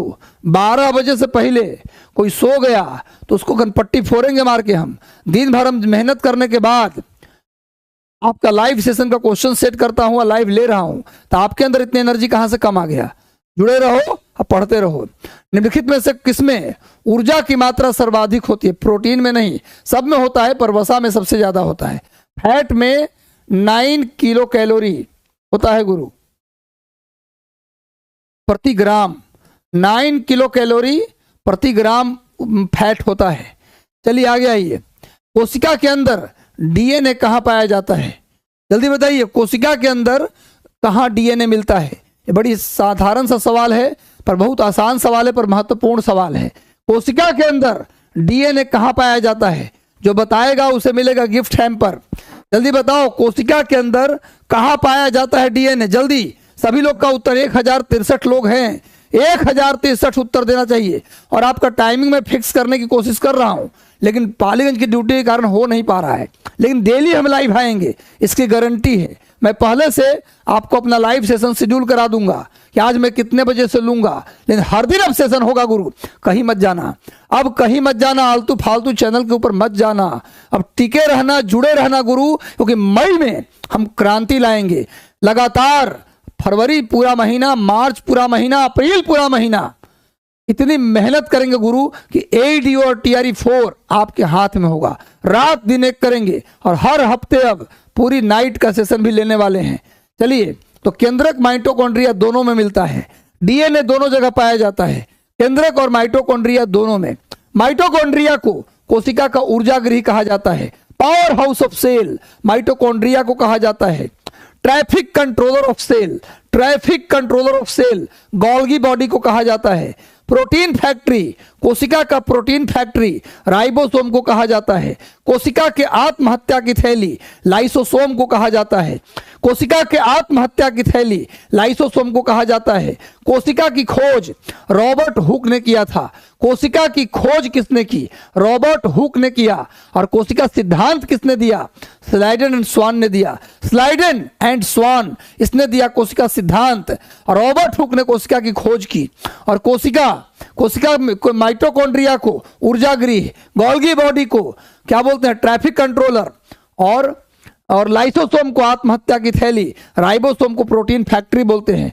केंद्रक और माइटोकॉन्ड्रिया में डीएनए पाया जाता है। और बता दें आपको कि जो रेड ब्लड सेल है, ब्लड के अंदर जो लाल रक्त कोशिका है, रेड ब्लड सेल, उसमें माइटोकॉन्ड्रिया नहीं पाया जाता। क्वेश्चन आता है, कौन ऐसी कोशिका है जिसमें माइटोकॉन्ड्रिया नहीं पाया जाता? तो रेड ब्लड सेल में माइटोकॉन्ड्रिया नहीं पाया जाता। नोट करिए, रेड ब्लड सेल में माइटोकॉन्ड्रिया नहीं पाया जाता। ले क्वेश्चन ही आ गया, कौन ऐसी कोशिका है जिसमें माइटोकॉन्ड्रिया नहीं पाया जाता? जल्दी बताओ, सेशन को लाइक कर दो गुरु।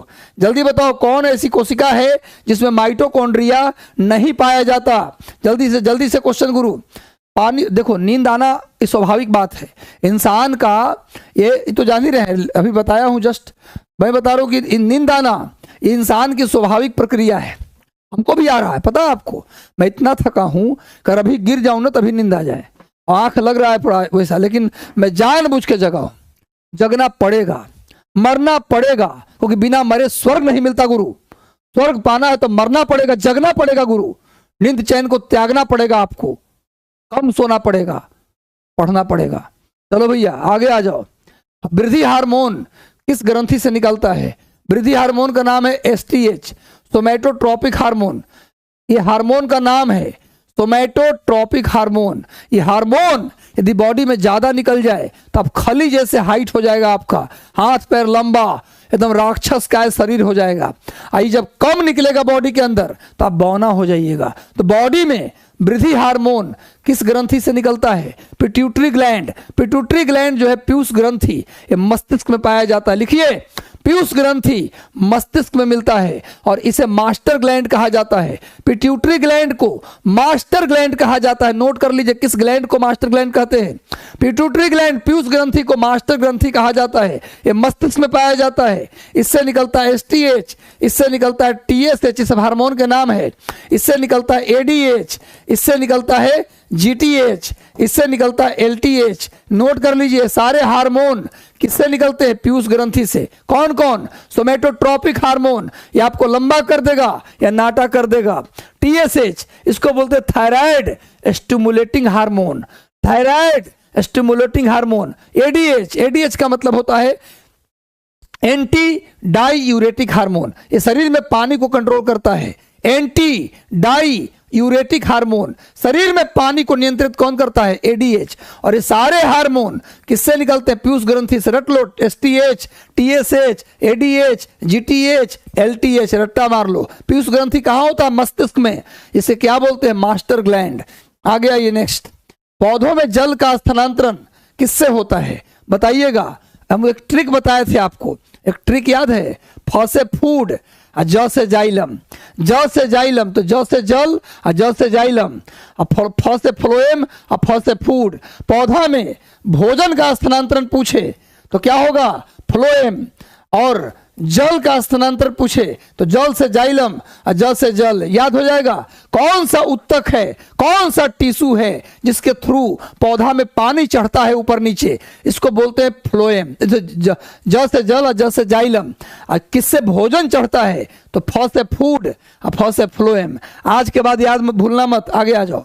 तितली के लिए प्रसिद्ध बनेरघट्टा अभयारण्य कहाँ है?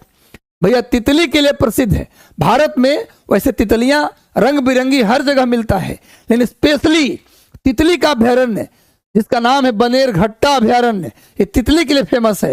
ये कहाँ है गुरु? कर्नाटक में। कर्नाटक में है बनेरघट्टा अभयारण्य, रट लीजिए गुरु। आगे आइए नेक्स्ट। सबसे बड़ा पारिस्थितिकी तंत्र कौन सा है? भैया इकोसिस्टम। दुनिया का सबसे बड़ा इकोसिस्टम कौन सा है? झील, घास का मैदान, महासागर या उत्तरी ध्रुव? इसका उत्तर तो आप दे सकते हैं, जिसको नहीं पता वो गेस करके भी दे सकता है। कैसा लग रहा है सेशन? जब सेशन खत्म कर लें तो आप अगर जरूर कमेंट में बताइएगा कि आपको हमारा सेशन कैसा लग रहा है। चलिए, हमारा सेशन अच्छा लग रहा है, बढ़िया लग रहा है, खराब लग रहा है, या आपको कुछ लगता है फीडबैक कि सर और ये चीज भी शामिल करिए, जीके जीएस में सर इसको भी डालिए, तो मैं आपके सेशन को, सजेशंस को मानूंगा। क्योंकि अब हम लोगों की ये आपकी लड़ाई नहीं है, हमारी आपकी दोनों की लड़ाई है। तो आप जो सजेशन देंगे हम मानेंगे, और हम जो सजेशन देंगे आप मानेंगे। और अप्रैल में या मई लास्ट में जो पेपर होगा, अप्रैल में एईडीओ और मई लास्ट में टीआरई 4, ये जो पेपर होगा उसमें हमारे बच्चे झंडा गाड़ेंगे और अच्छे मार्क्स के साथ, ताकि जहां चाहे वहां पोस्टिंग इनकी मिल सके। चलो भैया, तो भैया बताइएगा कमेंट में जरूर। तो सबसे बड़ा पारिस्थितिकी तंत्र कौन है? महासागर। आगे आइए। पहली बार बुद्ध की मूर्ति किसके शासनकाल में बना? बुद्ध की मूर्ति पहली बार किसके शासनकाल में बना? मैं बता दूं, इसी के शासनकाल में बौद्ध धर्म की चौथी संगति हुआ। बौद्ध धर्म में बुद्ध के मरने के बाद बौद्ध धर्म में 4 बड़ा बड़ा मीटिंग हुआ, जिसको हम संगति कहते हैं। बौद्ध धर्म की 4 संगति, 4 मीटिंग हुआ। कौन कौन? भैया पहली मीटिंग कहाँ हुआ गुरु? जल्दी बताइए। राजगृह में। दूसरी मीटिंग हुआ वैशाली में। तीसरी मीटिंग हुआ पाटलिपुत्र में। और चौथी मीटिंग हुआ कश्मीर के कुंडलबन में। याद रखो, बुद्ध के मरने के बाद यानी 483 ईस्वी में, 483 ईसा पूर्व में, उत्तर प्रदेश के कुशीनगर में जब बुद्ध मरे, तो उनके मरने के बाद बौद्ध धर्म को विस्तृत करने के लिए, इकट्ठा करने के लिए 4 मीटिंग हुआ। पहली मीटिंग राजगीर में हुआ, दूसरी मीटिंग वैशाली में हुआ, तीसरी मीटिंग पाटलिपुत्र पटना, जहां से मैं लाइव ले रहा हूं, वहां हुआ, और चौथी मीटिंग कुंडलबन कश्मीर। तो बौद्ध धर्म की जो चौथी मीटिंग हुआ वो कश्मीर के कुंडलबन में हुआ। उस समय राजा कौन था? कनिष्क। इसी मीटिंग में बौद्ध धर्म की जो चौथी संगति हुआ, इसी में बौद्ध धर्म बट गया 2 भागों में, हीनयान और महायान। हीनयान वैसे लोग थे जो बुद्ध को आम आदमी मानते थे, महान आदमी मानते थे। लेकिन जो महायान थे, ये वैसे बुद्ध धर्म के लोग थे जो बुद्ध को भगवान मानते थे। तो बुद्ध को भगवान मानने वाले और बुद्ध को आम आदमी मानने वाले, ये 2 भाग में बट गया बौद्ध धर्म। तो बौद्ध धर्म में हीनयान जो बुद्ध को आम आदमी मानते थे, और बुद्ध को भगवान मानने वाले महायान। कनिष्क महायान का पुजारी था। इसीलिए जब कोई भगवान मानेगा तभी ना मूर्ति बनाएगा। तो बुद्ध की पहली बार मूर्ति कनिष्क ने बनवाया था। ये खुद महायान का फॉलोअर था। महायान, इसी के समय में बौद्ध धर्म की चौथी संगति हुई कश्मीर में, जब बौद्ध धर्म बटा दो भागों में। कब? कौन कौन? हीनयान और महायान। हीनयान का मतलब समझ गए, महायान का मतलब समझ गए। कनिष्क खुद महायानी था, बुद्ध को भगवान मानता था, इसलिए बुद्ध की मूर्ति पहली बार कनिष्क के काल में बना। स्थापत्य कला, इसी को बोलते भवन निर्माण कला, बिल्डिंग निर्माण कला, भवन निर्माण बोल सकते हैं या स्थापत्य कला, एक ही बात है। अंग्रेजी में इसी को आर्किटेक्चर कहते हैं। तो आर्किटेक्चर का गोल्डन पीरियड या स्थापत्य कला का स्वर्ण युग या भवन निर्माण का स्वर्ण युग किसके काल को कहा जाता है? जल्दी बताइए। इसका उत्तर सभी लोग देंगे, कोई सोएगा नहीं। जागते रहो, ज्यादा देर नहीं करूंगा सेशन, टेंशन ना लो, जगे रहो गुरु। भैया स्थापत्य कला का स्वर्ण युग शाहजहां के काल को कहते हैं। शाहजहां के काल में ही शाहजहां ने स्वयं दिल्ली का लाल किला बनवाया, दिल्ली का जामा मस्जिद बनवाया। शाहजहां ने दिल्ली में जामा मस्जिद, लाल किला खुद बनवाया। ये वही शाहजहां है जिसने अपनी बेगम के याद में ताजमहल बनवाया आगरा में। आगरा का ताजमहल भी शाहजहां ने बनवाया और शाहजहां ने ही आगरा के लाल किले में मोती मस्जिद बनवाया। आगरा के लाल किले में मोती मस्जिद शाहजहां ने बनवाया। आगरा में अपनी बेगम की याद में मुमताज महल, आरजूमंद बानो बेगम के याद में ताजमहल बनवाया। किसने? शाहजहां। और दिल्ली में भी लाल किला और जामा मस्जिद किसने बनवाया? शाहजहां। और शाहजहां की बेटी थी जहां आरा, उसने क्या किया? उसने आगरा में जामा मस्जिद बनवाया। दिल्ली का जामा मस्जिद खुद शाहजहां बनवाया था, लेकिन आगरा का जामा मस्जिद ये उसकी बेटी जहां आरा ने बनवाया था। बिल्डिंग इतना बना कि इसके काल को बोला जाता है क्या? स्थापत्य कला का स्वर्ण युग। और जहांगीर के काल को बोला जाता है चित्रकारी का स्वर्ण युग। आगे ये नेक्स्ट आओ गुरु। दूसरा ताजमहल के नाम से किसे जाना जाता है? क्वेश्चन का उत्तर नहीं दीजिएगा तो हम आपको नहीं छोड़ेंगे। भैया होगा गुरु चेला के बीच एक बार खूब फैटम फैटी होगा, नहीं बताओगे तो होगा गुत्थम गुत्थी। इसका उत्तर गलती नहीं होना चाहिए, क्योंकि 3 दिन से बक रहे हैं। बीबी का मकबरा है कहाँ? औरंगाबाद में।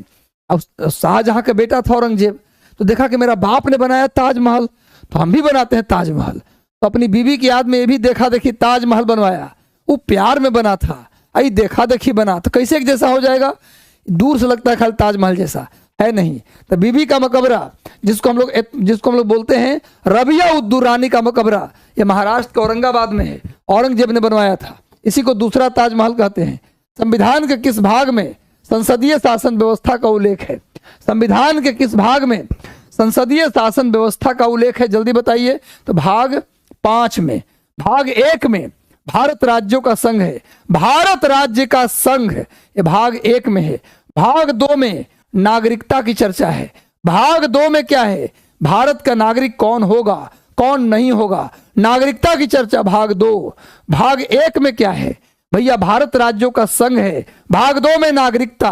भाग 3 में क्या है? मौलिक अधिकार। भाग 3 में मौलिक अधिकार। भाग 4 में नीति निर्देशक सिद्धांत। और भाग 5 में 4A में करिए, 4 में नीति निर्देशक सिद्धांत, directive principle of state policy, और 4A में मौलिक कर्तव्य, और 5 में संसद।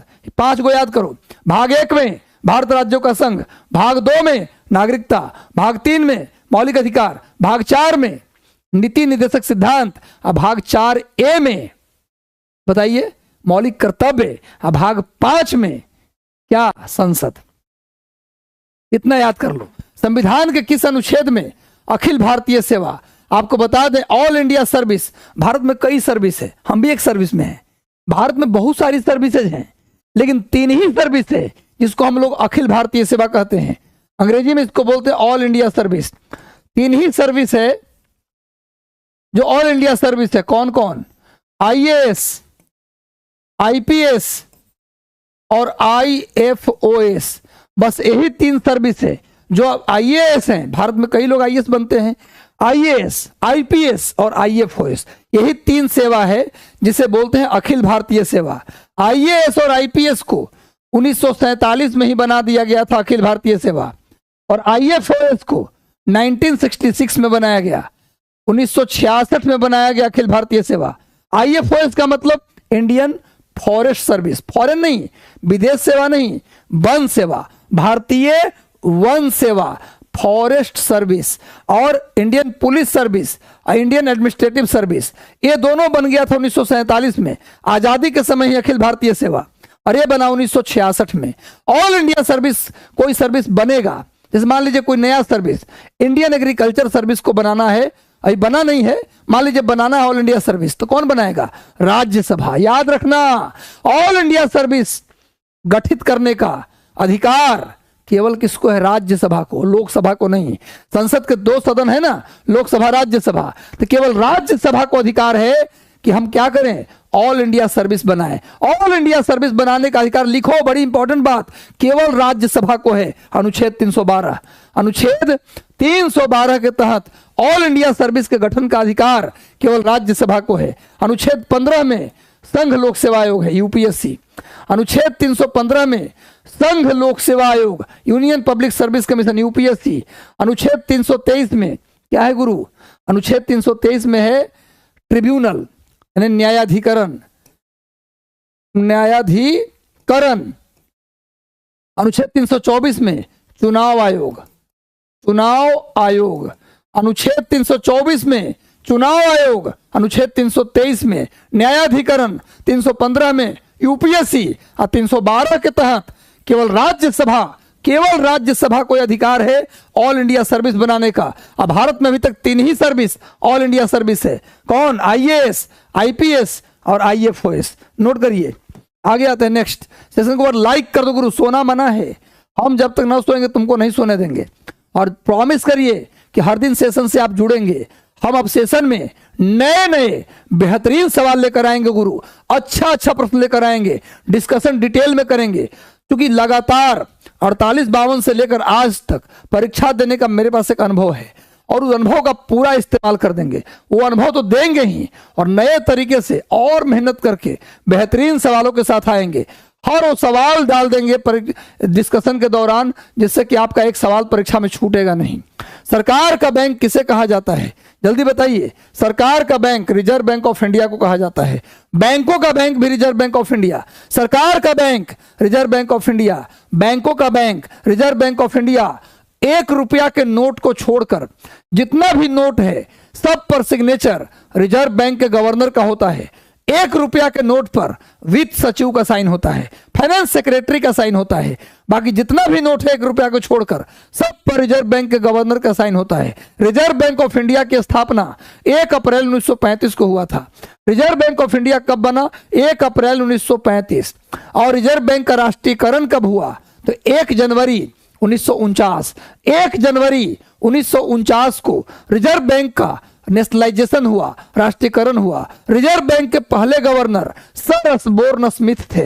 रिजर्व बैंक के पहले गवर्नर सर असबोर्न स्मिथ थे, और पहले भारतीय गवर्नर सीडी देशमुख थे। रिजर्व बैंक के वर्तमान गवर्नर कौन है? संजय मल्होत्रा हैं। ये भी नोट कर लीजिए, करंट अफेयर में काम आएगा, संजय मल्होत्रा। रिजर्व बैंक की बात करें तो भारत में क्या जारी करती है? मौद्रिक नीति, यानी मॉनेटरी पॉलिसी। क्वेश्चन आता है कि भारत की मौद्रिक नीति कौन जारी करती है? तो रिजर्व बैंक ऑफ इंडिया। इसका मुख्यालय कहाँ है? आरबीआई का मुख्यालय है बंबई में। देख लो, आरबीआई का मुख्यालय मुंबई में है। भारत में पहली बार जनगणना किस वर्ष की गई थी? मैं बताया हूं कि भाई लॉर्ड रिपन के समय में भारत की पहली बार जनगणना की गई थी 1881 में। भारत की पहली नियमित जनगणना लॉर्ड रिपन के समय 1881 में हुआ। भैया 2027 में फिर 2026-27 में फिर से जनगणना होने वाला है। क्योंकि कोरोना के समय 2021 में हुआ नहीं था जनगणना, तो जनगणना अब 26-27 में मोदी जी कराने जा रहे हैं। तो गुरु, भारत में पहली जनगणना 1881 में हुआ। 2011 वाली जनगणना भारत की 14वीं जनगणना थी। चलिए आगे आइए, नेक्स्ट। जनसंख्या का महान विभाजन वर्ष किसे कहा जाता है? यह वह साल था जब जनसंख्या कम हो गया था।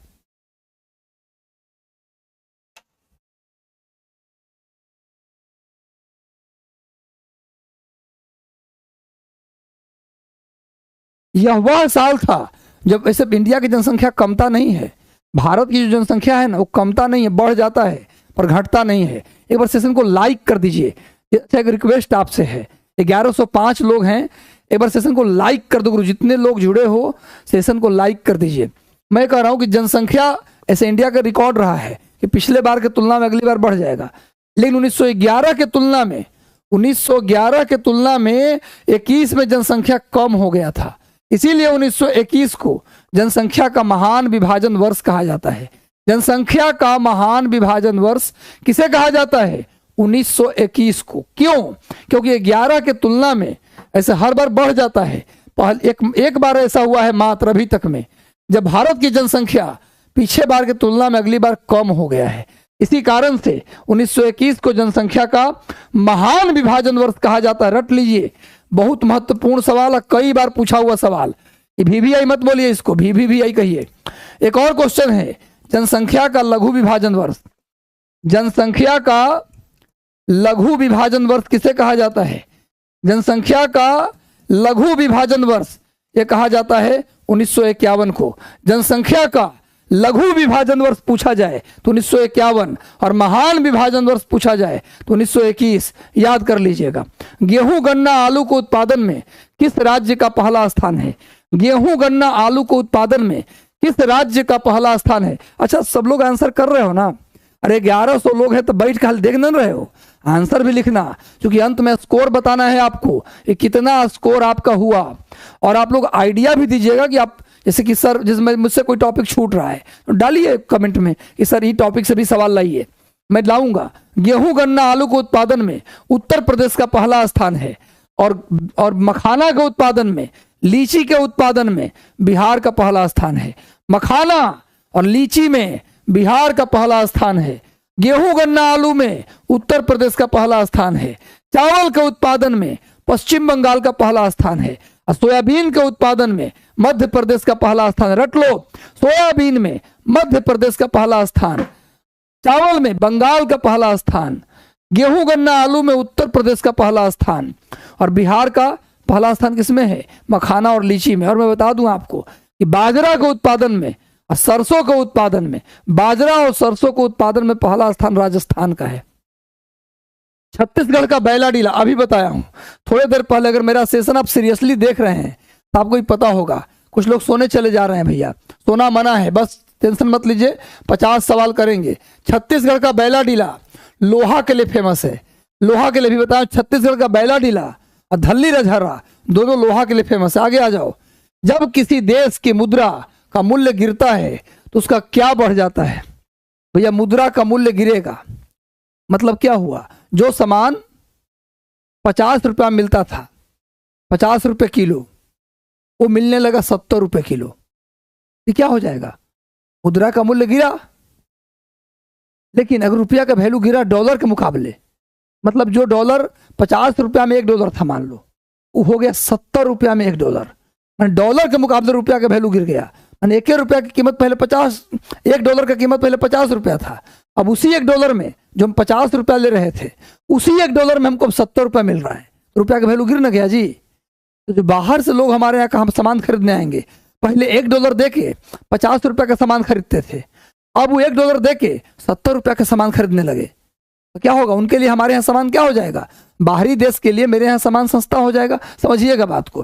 पहले $1 में 50 रुपया था, $1 देते थे इंडिया में आके, अब 50 रुपया के सामान खरीद के जाते थे।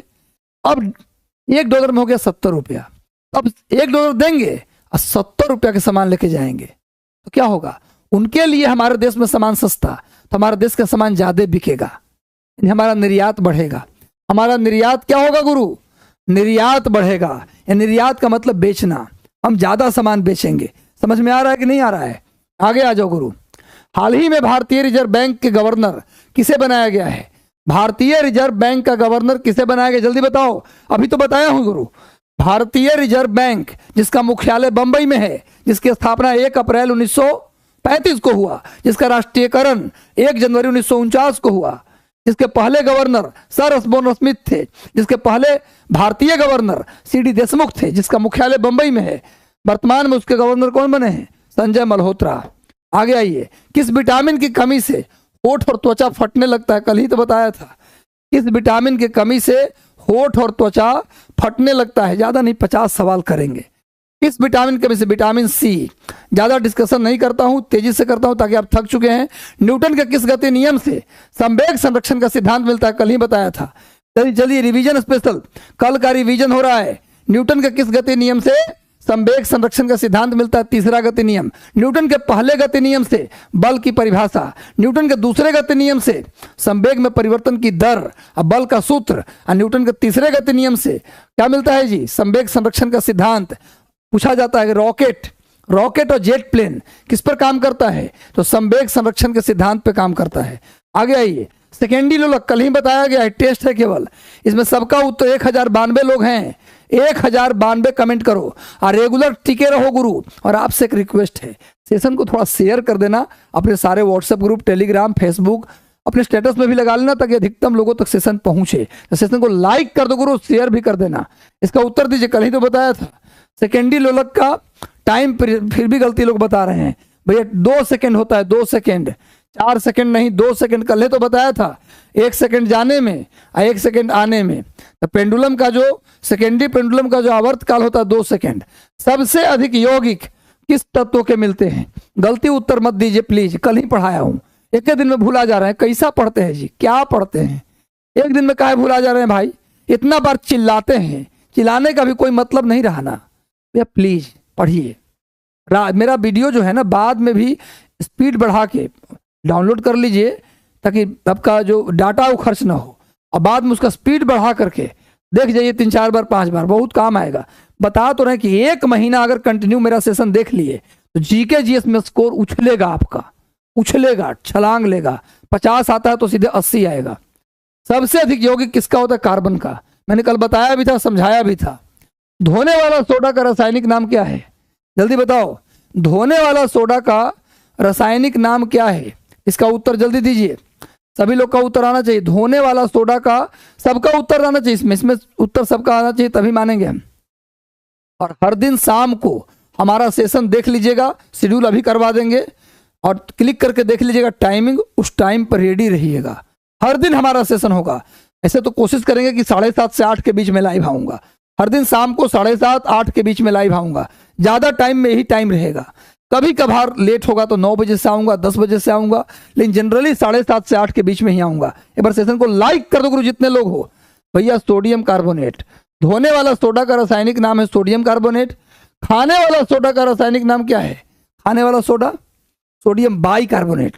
खाने वाला सोडा सोडियम बाइकार्बोनेट। मैं बताया हूं खाने पर क्या, खाने में क्या हो जाता है? बाई हो जाता है, खाने से बाई। सेशन को लाइक कर दो। इसका उत्तर सभी लोग दीजिए। 51 सवाल करेंगे, एक सवाल और करेंगे, भागो मत, एक सवाल और होगा। हाल ही में तेल के लिए प्रसिद्ध किस देश के राष्ट्रपति को अमेरिका ने गिरफ्तार कर लिया? ये वही देश है जो साउथ अमेरिका में है। इसमें एक झील है, माराकाइबो झील। माराकाइबो झील वेनेजुएला में है। वेनेजुएला के राष्ट्रपति को अमेरिका ने गिरफ्तार कर लिया ड्रग तस्करी के आरोप में। ड्रग तस्करी के आरोप में वेनेजुएला के राष्ट्रपति मादुरो को अमेरिका ने गिरफ्तार कर लिया। वेनेजुएला के राष्ट्रपति से मादुरो उनको गिरफ्तार किया गया। पूरे साउथ अमेरिका में सबसे ज्यादा पेट्रोलियम वेनेजुएला में। वेनेजुएला की राजधानी काराकास है। वेनेजुएला की राजधानी काराकास है। वहां एक झील है, माराकाइबो झील, नोट कर लीजिए। अब वेनेजुएला में घास मिलता है, लानोस घास, लिख लो। वेनेजुएला में एक घास है, लानोस घास। और दुनिया का सबसे ऊंचा जलप्रपात एंजल जलप्रपात, लिखो। दुनिया का सबसे ऊंचा वाटरफॉल जलप्रपात एंजल जलप्रपात वही वेनेजुएला में है। वेनेजुएला में माराकाइबो झील है। वेनेजुएला की राजधानी काराकास है। वेनेजुएला पूरे साउथ अमेरिका में सबसे ज्यादा तेल उत्पादित करता है। यहाँ लानोस घास का मैदान है। और वेनेजुएला के राष्ट्रपति को ही, मादुरो को, ड्रग तस्करी के आरोप में अमेरिका ने गिरफ्तार कर लिया। लिग्नाइट कोयले के लिए प्रसिद्ध नवेली किस राज्य में है? जल्दी से सबका उत्तर आना चाहिए, जितने लोग जुड़े हैं। इसका ही लास्ट क्वेश्चन है, इसका उत्तर दीजिए सभी लोग, और लास्ट में स्कोर बताइएगा कि आपने कितने प्रश्नों का सही उत्तर दिया। ये स्कोर सभी लोग लिखेंगे और सुझाव देंगे भी कि और क्या होना चाहिए और कैसा लगा मेरा सेशन, ये कमेंट करके जरूर बताइएगा। लगातार जुड़े रहना है, हारना मना है। हम दीवानों की क्या हस्ती, आज यहाँ कल कहाँ चले, मस्ती का आलम जहां चला, हम धूल उड़ाते वहां चले। गुरु धूल उड़ा देंगे। इतनी मेहनत होनी चाहिए कि अपने अंदर से निकले। मैं जहां खड़ा हो जाता हूं, लाइन वहीं से शुरू होती है, एकदम ये वाला लाइन निकलना चाहिए। इसलिए भैया कॉलर खड़ा कीजिए, रात दिन पढ़िए, अपनी ताकत बनाइए। अब भूल जाइए कि पहले क्या हुआ था। कहते नहीं, कोई आपसे साथ बुरा भी किया है ना, उससे बदला मत लीजिए। आपका जो सफलता है ना, उसके लिए सबसे बड़ा बदला है। अपने आप को सफल बनाइए, गुस्से को पालिए, एनर्जी में बदलिए, रात दिन पढ़िए, लेकिन पढ़ते रहिए। मार्टिन लूथर किंग का लाइन है, उड़ सकते हो उड़ो, दौड़ सकते हो दौड़ो, चल सकते हो चलो, रेंग सकते हो रेंगो, पर चलते रहो, रुको मत। तो लगातार जुड़े रहिए। कैसा लगा सेशन एक बार जरूर बताइएगा। 11:15 होने को है और मैं भी चला सोने को, कि सुबह 7 बजे ही हमको तैयार होकर निकल जाना होगा घर से। यही चल रहा है सिलसिला 15 दिन से। तो आप लोग बस टेंशन मत लीजिए, कितनी भी सिलसिला चले, लाख दर्द हो हमारे शरीर में, पाँव में छाले हो, मैं आपके लिए काम करता रहूंगा गुरु। और आपका भी दायित्व है कि जब मेरा सेशन हो तो लगातार जुड़ जाइए, पढ़ते रहिए, मेहनत करते रहिए। और आज का सेशन कैसा लगा जरूर बताइए, और कितना स्कोर किए भी बताइएगा। चलिए धन्यवाद, मिलते हैं कल शाम को 7:30 बजे। तब तक लिए शुभकामनाएं और बहुत आशीर्वाद। अभी जग के 1 घंटा पढ़ेंगे तब जाएंगे आप, ठीक है? सोने हम जाएंगे, पर आप 1 घंटा पढ़ के सोने जाएंगे। तो मिलते हैं कल, तब तक शुभरात्रि, शुभकामनाएं। Thank you so much, God bless you, आशीर्वाद।